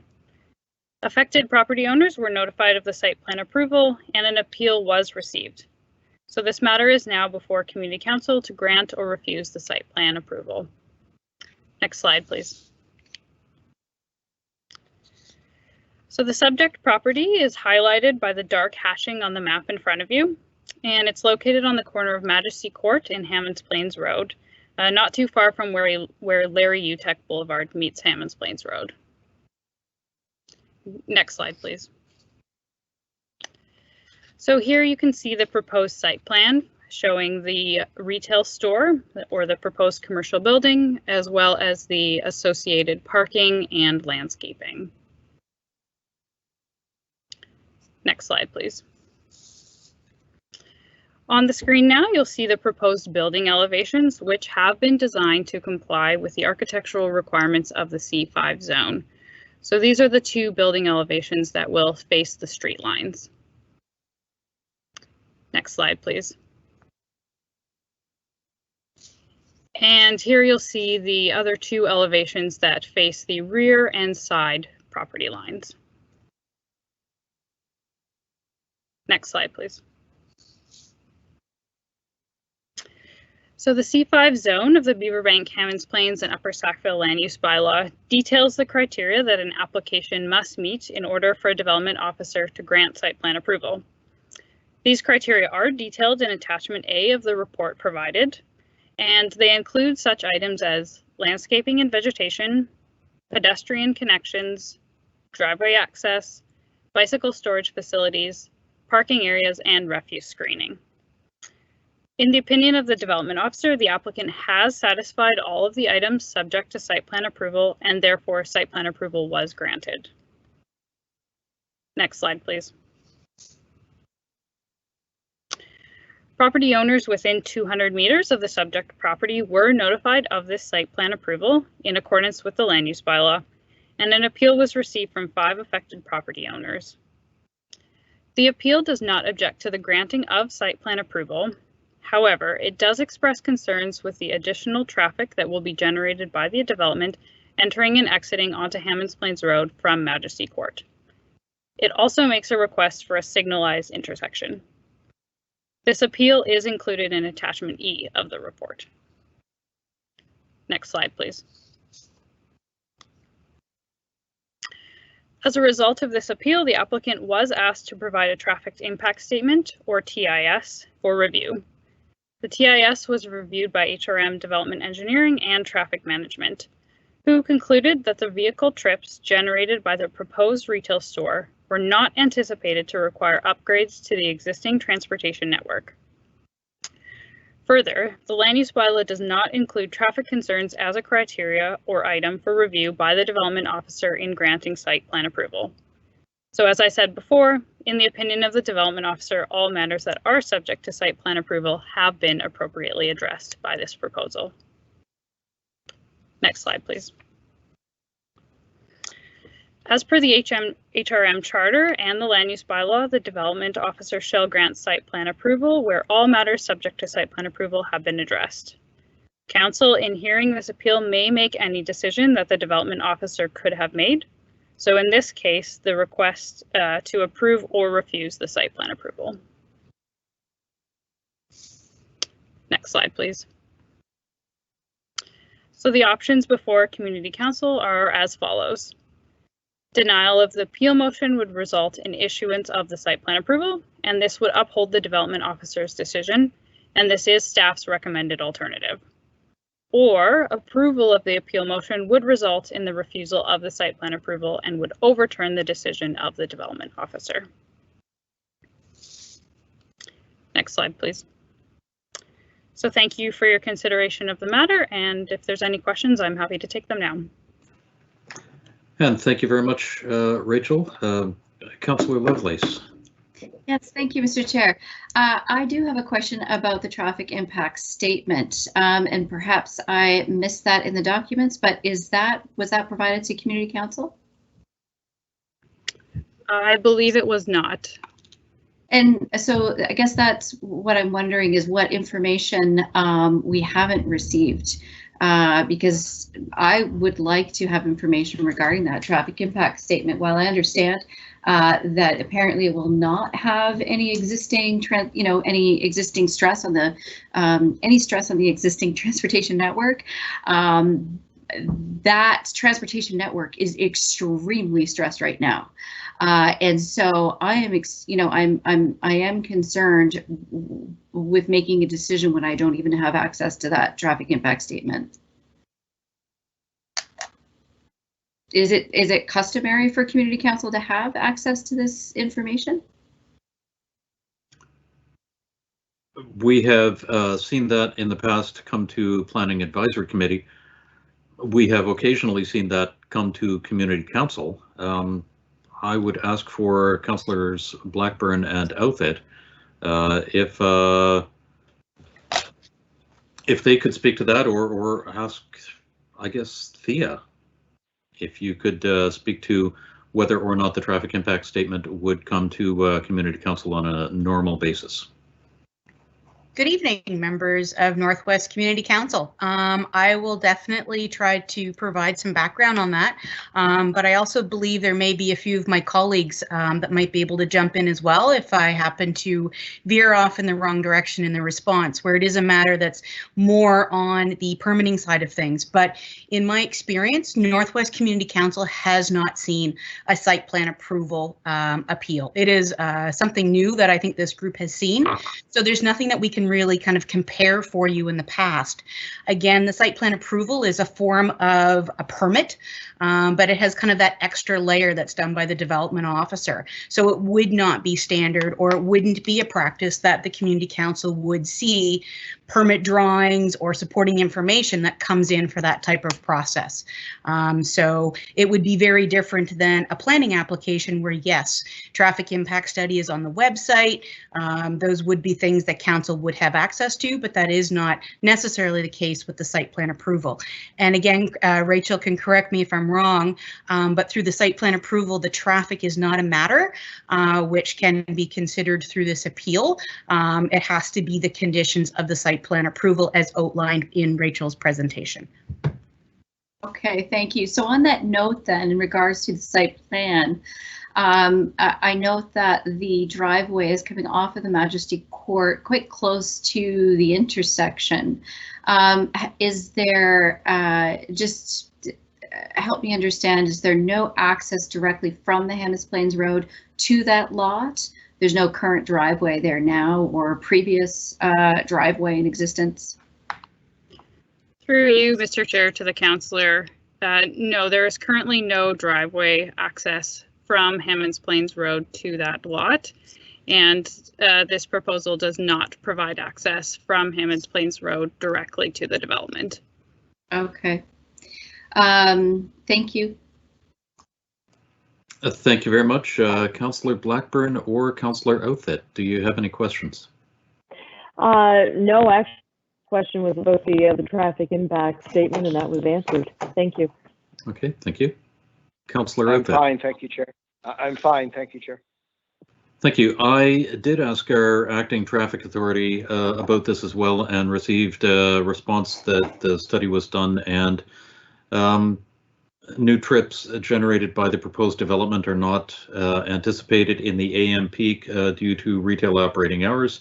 Staff arriving before opening would be a negligible impact and only entering the site. The majority of trips would be expected throughout the day. Although traffic on Hammonds Plains Road is still high, there should be gaps in traffic flow.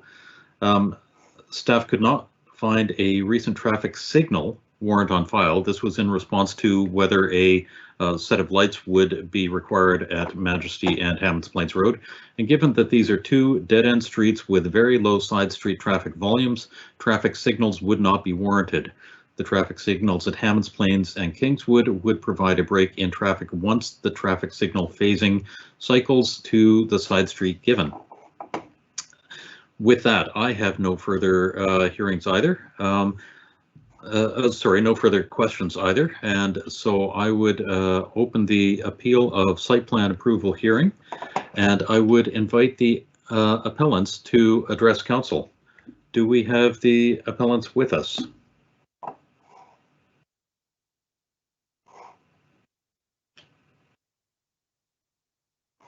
Yes, Mr. Chair, Lorna DeVoe is in the call if you want to call her by name. Okay, thank you. Lorna, are you with us? You may have to press *6 on your phone if you're joining us by phone. Yes, I'm still here. Wonderful. Lorna, the floor is yours. Please proceed. You have 5 minutes. I will be timing you. Okay, that's great. Thank you. I'll try to make this quick. I know it's been kind of a long meeting so far. A couple of concerns for us. First of all, a little introduction here. I've been on Majesty Court for almost 15 years. I own a very high volume multidisciplinary clinic on Majesty Court. There's also 3 neighbors. We're all very close. Part of that is a family member. My brother lives on the street with his family. Neighbors across the street, and Donnie Vincent, who owns and operates a trucking company from his driveway, and he's okay with that because it's in the bylaws, he's allowed to do that. First and foremost, I want to say that none of us have any issues with development in Hammonds Plains. We're happy to see things grow. We do have an issue. The major issue with this site appeal was the traffic light that we desperately need before somebody dies. And so first of all, I want to say we're not anti-development, we're anti-death. It can sometimes take 10 minutes to make a left turn from Majesty Court onto Hammonds Plains Road any time of the day. Oftentimes people will leave Majesty Court and take a right-hand turn onto Hammonds Plains Road, only to go make a left-hand turn on the St. George Boulevard to come back. And so we are desperately concerned about a 100 parking stall retail commercial building being approved on Majesty Court for the high traffic that is going to place upon, as everybody already knows, stressful Hammonds Plains Road. And so that was why we decided to appeal unanimously as a street. And we were told that we couldn't appeal the lack of a traffic light because it wasn't on the site plan. We had to appeal the whole thing. So here we are. And that is our concern. Like, we want to know that somebody have to die on this street corner before the city will do something. My major question right now, after hearing everybody speak tonight, is, so a traffic study was done, an impact statement. I own Peak Energy Chiropractic. I was not contacted regarding traffic study. Nobody has a clue how many people come and go from this street. They say it's a low traffic side street. It's also across from Crestfield, which is a subdivision. But just from my chiropractic clinic alone that operates every day of the week and employs 19 people, there's 600 patient visits a week that come and go from that clinic. Nobody has asked me what my thoughts were on that. Nobody's asked me how much traffic comes and goes from that clinic. Where was this traffic study done? How come we weren't contacted? Donnie Vincent's got a trucking company that comes and goes from there all day long. Who was contacted as far as this is concerned? Because we weren't. Nobody on my street was contacted about this. But that brings me back to our leading point, is we need a traffic light at that intersection. It's the subdivision across the street from us, Crestfield, is a busy subdivision. There's 3 kids that live on our streets. They get dropped off on Crestfield Drive across Hammonds Plains Road. There's no pedestrian sign. There's no crosswalk. There's nothing for them. It's a game of Frogger for the kids to get across the street at the bus stop. And nobody seems to care. So, like, do we have to stage an accident for somebody to die before the city will hear us out? I was always under the impression, my dad, God rest his soul, because he was a developer in the city, I was under the impression that before 2 commercial sites could be approved on the corners of Majesty Court and Hammonds Plains Road, there had to be either a traffic light or 2 entrances, an entrance and an exit directly onto Hammonds Plains Road. We've had no information about this, and all of a sudden there is a retail commercial space going up to my right with 100+ parking stalls and no plans for traffic. So that's what we want to know, is what the city plans to do for that. And I'm just speaking for everybody on our streets. So unanimously, I've been appointed to speak for everybody on Majesty Court because I have a busy business, but we haven't been contacted. How would they know? Lorna, if I could just interrupt you for a second, you have 30 seconds left. Thank you. That's good. I'm done. I'm good. Super. Okay. Thank you very much. I appreciate your comments. They do raise some concerns. Councillor Lovelace. Yes, so Mr. Chair, I will make a motion to extend this meeting past 9 p.m. I understand that we have a stop time at 9, so I would like to continue this meeting rather than, deferred or rescheduled. Is that? Second, Tim. Thank you. Okay, thank you very much. All in favor of extending this meeting past 9 p.m. signify by saying aye. Aye. Aye. All opposed, and thank you very much. Thank you again, Ms. Grote, for your comments. Do we have any questions of clarification from members of council based on Ms. Grote's comments? I would say that I just. My apologies. based on Ms. DeVoe's comments. Yeah. Go ahead, Pam. So I just want to thank Ms. DeVoe for her comments. You know, I am in that area and on that road many times, zipping in to Majesty Court, zipping into Uplands Park. I am concerned about the traffic in that area and the increased traffic. We also have a development proposal across the street. You know, we've got the park, we have a transit route on that street. But again, I'll just go back to the fact that we have an extremely busy, high stressful area between Kingswood and St. George. And you are right, Ms. DeVoe, people are turning right and then zipping through Edible Matters or zipping through St. George Boulevard to turn and actually make a left, which is dangerous. And so I think that, you know, having this discussion is extremely important for us to hear from residents, and I'm sorry that no other residents were able to speak tonight. Is that correct, Mr. Chair? We do have another appellant who would be speaking, Matthew Canning. Thank you, Mr. Chair. Actually, if I'm reading this correctly, Matthew Canning is the applicant. Okay, and I'm seeing Rachel nodding. Yep. Okay, thank you very much, Pam. Would the other councillors like to speak before we move to the applicant? I'm fine for now, thanks. Okay, thank you. Matthew, are you with us this evening?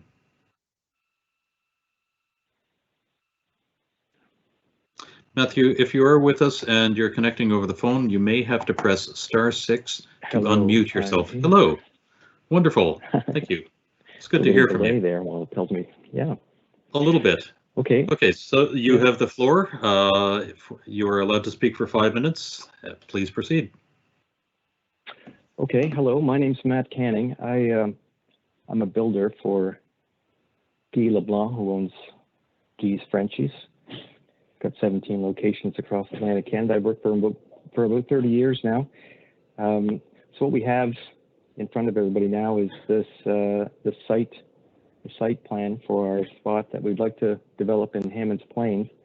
And I think Rachel's put it forward fairly succinctly that everything that was laid out on the site plan and the site review and all of the documents from HRM have been met. I understand the neighbors and certainly everybody on Hammonds Plains is concerned about the amount of traffic on Hammonds Plains Road. The traffic study did look at the AM and PM peak ins and outs from a Frenchies that we have here in Sackville, just to base it on how many we have coming in and out of our location in Sackville. And then HRM did a study back in 2014. We added a percentage to that for the growth in Hammonds Plains over the last 6 or 7 years to come up with the new counts that we have. So while the counts aren't very high in the peak areas, that's why there's we don't see the concern for the traffic light. Although I can see from us working there, we have done a little bit of work there and over the last few months, and it is a concern, the amount of traffic going in and out of Hammonds Plains Road, but I think that's a concern all along Hammonds Plains Road. And I'm hoping that we can come to something here as far as getting this project going. We've been in the application process since last February. So if there's anything we can do here today to move that forward, that would be great. And that's all I have for tonight. Okay, thank you very much. And I would invite council to speak. If you have any questions, go ahead, Councillor Lovelace. Yes, thank you. I do have a question for clarification, please, Mr. Canning. You stated that the traffic study that was done was based on your location in Sackville. Is that correct? The one that's on Murdoch McKay Court? That's correct. Yep. And so I just, for my colleagues, I just want to draw your attention to the fact that Murdoch McKay Court is a street off of a street off of a street. So comparatively, we're talking apples and oranges. And again, without having access to the traffic study, I feel as though I just don't have enough information. And I'm concerned also that we haven't provided enough information to the community at large, for the other residents that live across the street in Uplands Park, for the folks that live in Kingswood, Kingswood North, who use this section of roadway many times throughout the day. And I am concerned about the fact that, again, we're making a decision without having access to information within that traffic study, considering this is the crux of the issue, right?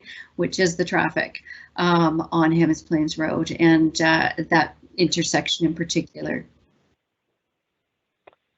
Okay, so the traffic study is done on the count coming in and out of Frenchies, not out of the adjoining areas. That's what the count is that was based on.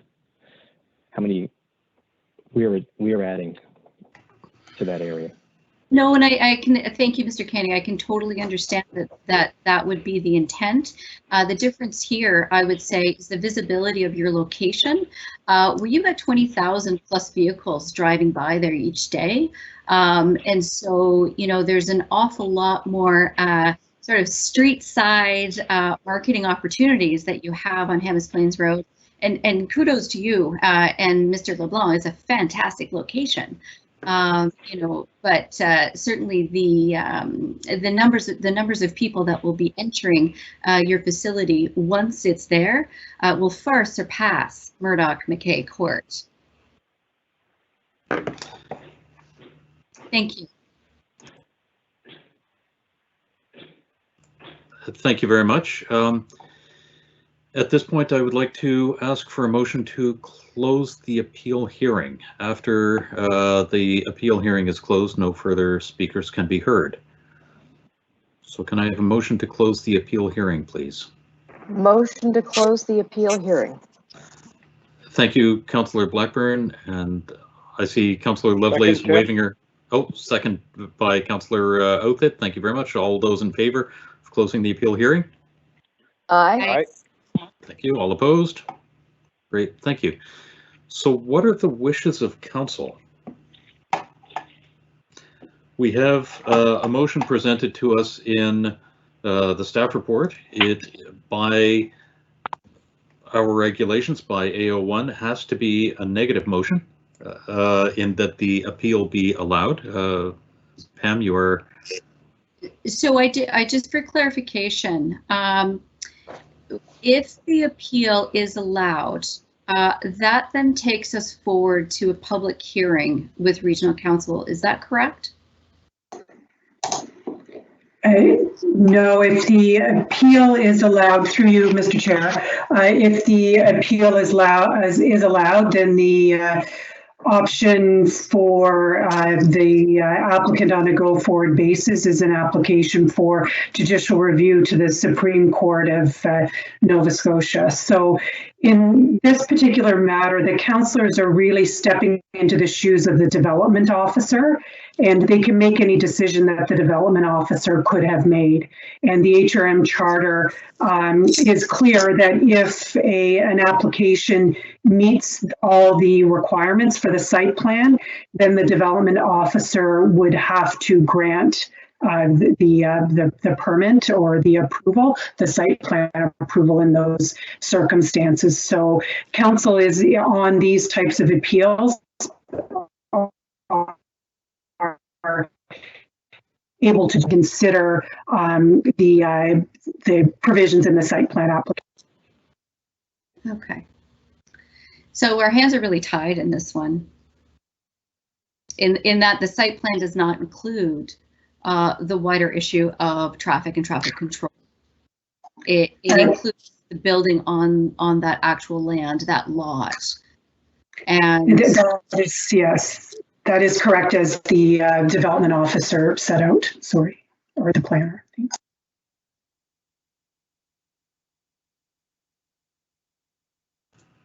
So once again, how would you like to proceed? Shall we approve the appeal and refuse the site plan approval? Or shall we reject the appeal and approve the site plan approval? Mr. Chair, you need to put the motion on the floor. The motion on the floor needs to be put first. And the Forgive me, motion. Okay. So okay, go ahead. I'll put the motion on the floor, and I believe from what I'm reading here, the motion is it's written in the positive, and so I so move that the appeal be allowed. Thank you. Do we have a seconder for that? I'll second it to get it on the floor. Second. Thank you, Councillor Blackburn. Okay, so what were the options, Mr. Chair? You had two options. We have two options. We can approve the appeal, which will result in the refusal of the site plan approval, or we can deny the appeal, which will result in the approval of the site plan approval. So of course, if the appeal is allowed, as solicitor just stated, that then puts it into Supreme Court and not further with regional council. At this point, we've lost we've lost control over this. Is that correct? I would ask the solicitor for. Yes, that's right. Our jurisdiction is. That's correct. Through the chair, you exercise your role here tonight. So, you know, this is a really unfortunate situation, Mr. Chair. I think that to permit the appeal would then, you know, which we've already seen in the limitation, the very restricted parameters that we have the opportunity to make this decision is defined by the site plan and not by the actual overarching issues within the community. And so unless my colleagues have any other way forward, this is a new one for me. Mr. Chair, if I could just ask for clarification from the solicitor and Roxanne. So if this was appealed to the Supreme Court, is that for a review of the process? Is it a review of that a reasonable decision was made following following the rules and regulations available to us, or can they actually overturn the decision? Because there's different ways, there's different things you can appeal, and there's different things that the UARB or the court can rule on. So my understanding is, would this be a rule on that a reasonable process was made, a reasonable decision was made, or can they actually reverse the decision? Well, the judicial review could be on process. If there was a unfair process, then the courts could review that, and or the courts could look at the decision. But in this instance, they would review the decision of council to determine whether that decision was correct, because it's an application of legislation. So you're applying the land use bylaw. So the courts would look at that decision to see if it was a correct decision in light of the charter and the applicable planning documents. So the risk would be that what we're all trying to do, and we all would love to do in our own districts as well, is we would like to have traffic lights and sidewalks and stop signs and whatnot considered. But we do not have the ability to force those to be implemented. I doubt a court could order that either. And even in a situation such as a comprehensive development, and I'll use the example of West Bedford, a master plan, where the developer was required to put up traffic lights, they weren't allowed to be turned on until such time as the traffic authority said they were warranted. In other words, there was enough traffic coming out of Gary Martin to warrant it. So we're in a situation here that I think that really what it's being appealed on is not really what we can rule on, and it would hold up in court. But that's my opinion, Roxanne. I don't know if you want to comment on that or not. I think you're moving in the right direction with your analysis there, Councillor.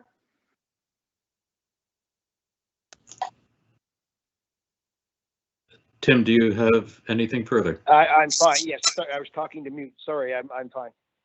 Okay, thank you very much. Councillor Lovelace, do you have? Yeah, I think really what we have here today is yet another example of a land use bylaw that does not adequately represent the community that we want. It represents a community, you know, that existed 20 years ago, and not today and not into the future. And you know, while we don't have the authority or the ability to decide tonight that yes, we have to put up streetlights and make that area safer, put in a crosswalk, et cetera, we actually don't have the jurisdiction because this issue is defined by that land use bylaw, and very clearly it's stated that within that lot, the site plan does fit. And so we're stuck between a rock and a hard place, and I know that I'm going to be hearing a lot of anger from residents who were not engaged purposefully through the process, were not engaged in having any knowledge of this development because it's as of right. It wasn't listed on the website. There's no details on the traffic study. There's no place on the Halifax.ca website that you can go to find out about this other than within the Northwest Community Council meeting information because 22-841 isn't a development proposal that's posted on the website. I don't know if it ever was at any point, but I do think that you know, that we need to do a better job to communicate to the wider community on these proposals and on these projects that are happening within our communities. It's really unfortunate that folks in Uplands Park and Kingswood were not engaged in this process. And correct me if I'm wrong, Thea, maybe originally in 2018, information was you know, provided. But from what I'm hearing from folks in Uplands, they weren't aware of this, and so they're going to see it building and not have any information to point to. So I guess the two things that I'm wondering, Thea, is one is were other residents in Uplands and Kingswood engaged in this process and provided information about this development? And two, is there an opportunity for us to post some of this information on the website to help people be aware of this proposal? Yes, thank you. Again, Thea Langell. I'm the principal planner of the Rural Policy and Applications team. What I'd like to do is remind council that the item in front of you is a matter of an as of right process. So it is a permit application that has come in with an additional layer of requirement, which is on a site plan perspective, not the larger community perspective, but looking at the site plan. So it is a little bit of a unique situation from them, what Northwest is used to seeing when they have more of that discretionary approval process for development agreements and rezonings. So from the public engagement piece, the public is not engaged on as of right permits. You know, we do thousands of those in the course of a year. What we do is do engagement when we're looking at discretionary approvals. So there is a difference between the two. What I can say is when we were creating the C5 zone, we definitely engaged with the community in the creation of the C5 zone, which is actually what resulted in having the site plan approval piece built into it, was to make sure it had that look and feel that we were looking for this area of Hammonds Plains. The other piece that kind of built into this is we are fully aware that we are in an area where there is traffic concerns. The regional plan speaks to it. This is an area of a residential growth control. There is support to allow continuing commercial uses to throughout the area, which is why you see the C5 zone. But a lot of the comments and a lot of the observations that you're sharing, Councillor, are things that are actually been layered and built into the planning process to try to manage some of those expectations. We do have planning application across the street. Traffic is definitely one of the things that we're looking at. From the permitting side, though, the lens that's being looked at is a little bit different because it's an as of right component, and the decision has already been made that some commercial makes sense in the area. New residential, not so much, may need a different process. So that's why you're seeing those different processes being brought forward to council. Hopefully that provides some clarification. Oh, it really does, Thea, and just understanding the C5 and where that came from is really helpful. I really appreciate that, and I look forward to working with you on the other side of the street as well, because I know there's a lot of concerns there. But certainly I don't want Mr. Canning to leave this call thinking that we're not friends of Guy's Frenchies. Absolutely we are, and I do think that Mr. LeBlanc has a wonderful businesses across the province. I have visited them many times. What I might do, actually, just to add, Council, is the C5 zone actually is quite limited in the Hammonds Plains area. And again, that was very intentional based on public input many years ago when we actually created the C5 zone. And it was to make sure that we had a concentrate of commercial uses in and around this area, but it wasn't meant to expand out kind of further down the Hammonds Plains Road. Again, that was all part of the engagement process that we had with the community to figure out how big this commercial node should be. We do have them actually inching into Larry Utuck as well. We do see C5 there as well, don't we? Okay. Yes, in that area. Yeah.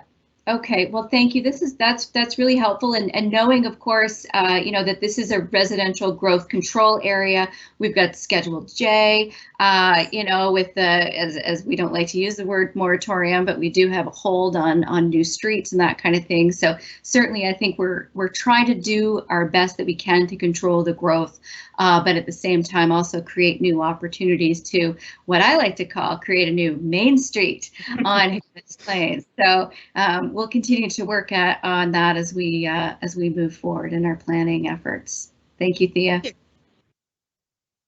Okay, thank you, Pam. If you have nothing else, do councillors Outfit or Blackburn have anything? I'm fine, thank you, Chair. Nothing further to add, sir. Okay, thank you. In that case, I will call for the vote in just a minute. And just a reminder that if you do not want to allow the appeal, then vote no. If you do want to allow the appeal, then vote yes. Outcomes are as follows for an appeal of the granting of the site plan approval. The motion will be to allow the appeal. If the appeal is voted down, then the decision of the development officer granting the site approval stands. If the motion is voted in the affirmative, then the decision of the development officer is overturned and the site plan approval is quashed. Call for the question. Okay, all those in favor of the motion signify by saying aye. All opposed signify by saying nay. Nay. Nay. And I believe it's unanimous that the motion is overturned. Over to the solicitor. Do we need to do anything now, or does this end it for this particular, for this case? That's it. That's it. Wonderful. Thank you very much. And once again, thank you to the members of the public who have paid attention, who have brought your ideas forward, and to Lorna for representing them here at Community Council. We have taken your consideration, your concerns into consideration, and we have looked at them in a number of different ways, and I appreciate your concerns. They are significant. At this point, I'd like to move ahead and ask the clerk if we have received any correspondence. Yes, Mr. Chair, we received correspondence for items 10.1.1 and 10.2.1, and they were circulated to the Community Council. Okay, thank you. And do we have any petitions? No, the clerk's office has not received any petitions. No petitions, okay. No presentations, no information items brought forward. We are at the land use bylaw, case 23086. This is item 13.1.1 on the agenda. This is the land use bylaw amendment for Site B, Fall River. Now, my recommendation is, because this is in Fall River and Councillor Daigle-Gammon is not with us this evening, my preference would be for us to receive a deferral. And I'm seeing Thea shake her head. Okay. Mr. Chair, it's Lisa. I did have a conversation with Councillor Daigle-Gammon about this, and she is in full support of this. She does Wonderful. send I her. had the same experience, Mr. Chair. Yeah. And if you wish, Council, I could provide a little bit of background to maybe provide you with some reassurance as you go forward with making your decision for holding the hearing, because I spoke to Councillor Daigle-Gammon as well, and I can let you know kind of really why there is an interest in ensuring that we can have this public hearing in March. Okay, thank you. Go ahead. Okay, so this is an application to do a land use bylaw amendment for a property known as Site B in Fall River. A few of the councillors may recall this coming forward to Regional Council a couple years ago. It is a property that's fairly centrally located within the Fall River community, and it has, the planning for the area has been designed to basically allow for residential complexes that allow people to basically age in place. And what has happened is there is an interest now in incorporating a nursing home in at this location. From staff's perspective, it is a very reasonable location to have a nursing home placed. There was some funding announcements just recently, I believe, from the province about funding for nursing room beds. And there's a strong interest in trying to see if we can advance this file to a public hearing to give consideration to allowing nursing home within this location. What it would do, there's 5 buildings that are proposed for the property. It would allow at least 1 or more of those buildings to be used for a nursing home. Okay, thank you. Can I have someone put the motion on the floor, please? I can put the motion on the floor. I have pasted it into the chat, but go ahead. Oh, yep. So I move that the Northwest Community Council give first reading to consider approval of the proposed amendment to the land use bylaw for planning districts 14 and 17 as set out in attachment A of the staff report dated February 2nd, 2021 to permit nursing homes in the RLRC River Lakes Residential Campus zone on Opportunity Site B in Fall River and schedule a public hearing. I so move. Thank you. Do we have a seconder? Second. Thank you, Councillor Blackburn. Go ahead, Councillor Lovelace. Do you have any questions or comments? Yeah, it's actually just everything. Thank you. I do think that this is a wonderful opportunity. It's definitely needed, and appreciate that that we can move this forward in light that Councillor Daigle-Gammon is not able to be with us tonight. So thank you, Mr. Chair. Thank you very much. Councillor Blackburn, do you have anything to add? Nothing further, sir. No. Okay, thank you. Councillor Outfit. All fine here, thanks. Beautiful, thank you. So we have a mover and a seconder. All those in favor of the motion signify by saying aye. Aye. Aye. All opposed? Okay, thank you. The motion passes.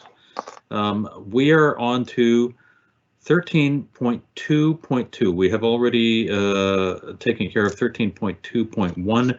So 13.2.2, over to Councillor Blackburn. Mm-hmm. Thank you very much, Mr. Chair. I would like to move that Northwest Community Council request an information report outlining the planning provisions and regulations for agricultural uses and commercial recreation uses within the municipal planning strategy and land use bylaw for the Lucasville area. The report should include the scope and intensity of these land uses within the community and regulations to mitigate conflict between allowable uses in the area. I so move. Thank you. Do we have a seconder? I see Councillor Lovelace waving her hand. That's good too. Yep. Please go ahead, Lisa.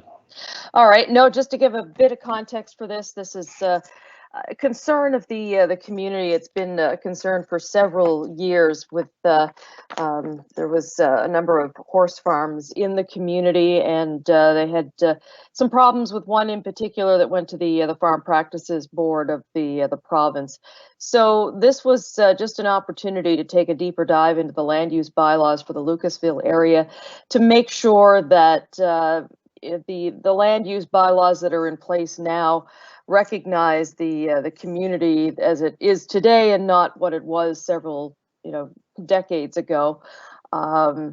There's just concern in the community that more intensive agricultural uses could pop up, and this is just basically doing a little investigating to make sure that what we have is appropriate, and looking forward to any suggestions to mitigating conflict between allowable uses in the area. Thank you. Okay, thank you very much. Councillor Lovelace, do you have any comments or concerns? Thank you, Mr. Chair. I would just say that, this is housekeeping. This is good housekeeping, right? We're taking a deeper dive, looking to make sure it fits within the community and mitigating any conflict. And I just see this as a win-win for both for staff and for the community to be able to get ahead of issues and address any issues. So I'm good on you, Councillor Blackburn. Nicely done. Well, thought it was the time was right because we are, the regional plan is now cracked open for a review. So I thought this could go hand in glove with the work that they're doing. Okay, thank you. Councillor Outfit, do you have any questions or concerns? I'm not great at housekeeping, but I support this. Wonderful, thank you. Hearing nothing further, all those in favor of the motion signify by saying aye. Aye. Aye. All opposed signify by saying nay. The motion passes. Thank you very much. 13.2 is members of Northwest Community Council is none, which is a confusing item in the agenda. 14 is motions, which is none. We have nothing in camera. We do have an added item, which is 16.1. So this is case 23274, secondary and backyard suites housekeeping amendments. And I see, well, if Jill McClellan is available to speak to this, then please proceed. Thank you, Chair. Jill McClellan, planner with regional planning. The amendments are mainly focusing on housekeeping amendments. So there's some typos that were included in the amendments that went to council in this past September, and some incorrect reference numbers, including some sections that didn't include the references at all. So just correcting the land use bylaws so that they can be properly implemented. Okay, thank you very much for that introduction. Can I have someone put the motion on the floor, please? I can put the motion on the floor, and I do have a question about this. So I move that Northwest Community Council give first reading, consider approval of the proposed amendments to the land use bylaws for Bedford Planning Districts 1 and 3 and Sackville Drive as set out in attachment B to the staff report dated January 2nd, 2021 to complete housekeeping amendments to the provisions regarding secondary and backyard suites and schedule a public hearing. And 2, give first reading to consider approval of proposed amendments to the land use bylaw for Halifax Mainland as set out in attachment D to the staff report dated January 2nd, 2021 to complete housekeeping amendments to the provisions relating to secondary and backyard suites and schedule a joint public hearing with Halifax and West Community Council. Thank you. Do I have a seconder for the motion, please? I'll second that. I see Lisa. Okay, please proceed. Thank you, Mr. Chair. So I do have a question for staff. I am curious with point number 1, while we are addressing land use bylaws for Bedford, we're looking at the Planning District 1 and 3, St. Margaret's Bay area, Sackville Drive. What about Hammonds Plains and Beaverbank? Have we looked at sweeping some of that up as well? Through the chair to the councillor, we're only taking making amendments to land use bylaw where there were errors. So where there were no typos or no housekeeping issues, then we don't need to touch those bylaws. Oh, Councilor, our house is clean. Yes. Well, that's really good to know. And so this Halifax and West Community Council and Northwest Community Council, this joint meeting, this will be the second joint meeting that we have. Do we have a sense of when that will be? Through the chair to the councillor, and maybe this is a question more so for the clerk's office, but this is the date that we are working out with our clerk's office right now. The Halifax mainland bylaw will need to receive first reading from Halifax and West as well. So that's coming to council, their council next week. Okay, well, that's very good. Thank you. Thank you. And do we have any questions from Councillor Blackburn? Nothing further from me, sir. Okay, thank you. And Councillor Outfit? Okay, here, thanks. Okay, super, thank you. My only comment would be in the last time that we had a joint meeting between Northwest Community Council and Halifax and West Community Council, we had Halifax and West Community Council go first. So they had all of their questions and then they had the votes on the motion.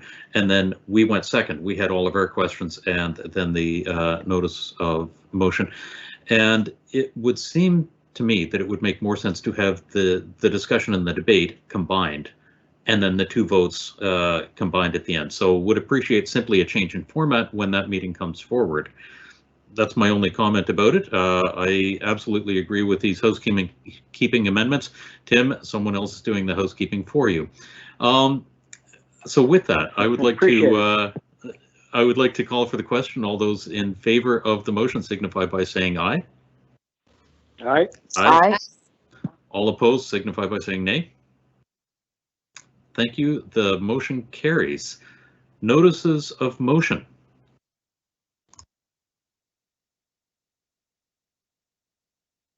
Hearing none, the date of the next meeting of the Northwest Community Council is March 8th, 2021, and I would ask for a mover for the adjournment of the meeting. I so move. Moved by everybody. Thank you very much. We stand adjourned. Have a great evening, everybody, and we look forward to seeing you soon. Thank you so much. Thank you, staff. Thank you. Everybody for hanging out with us.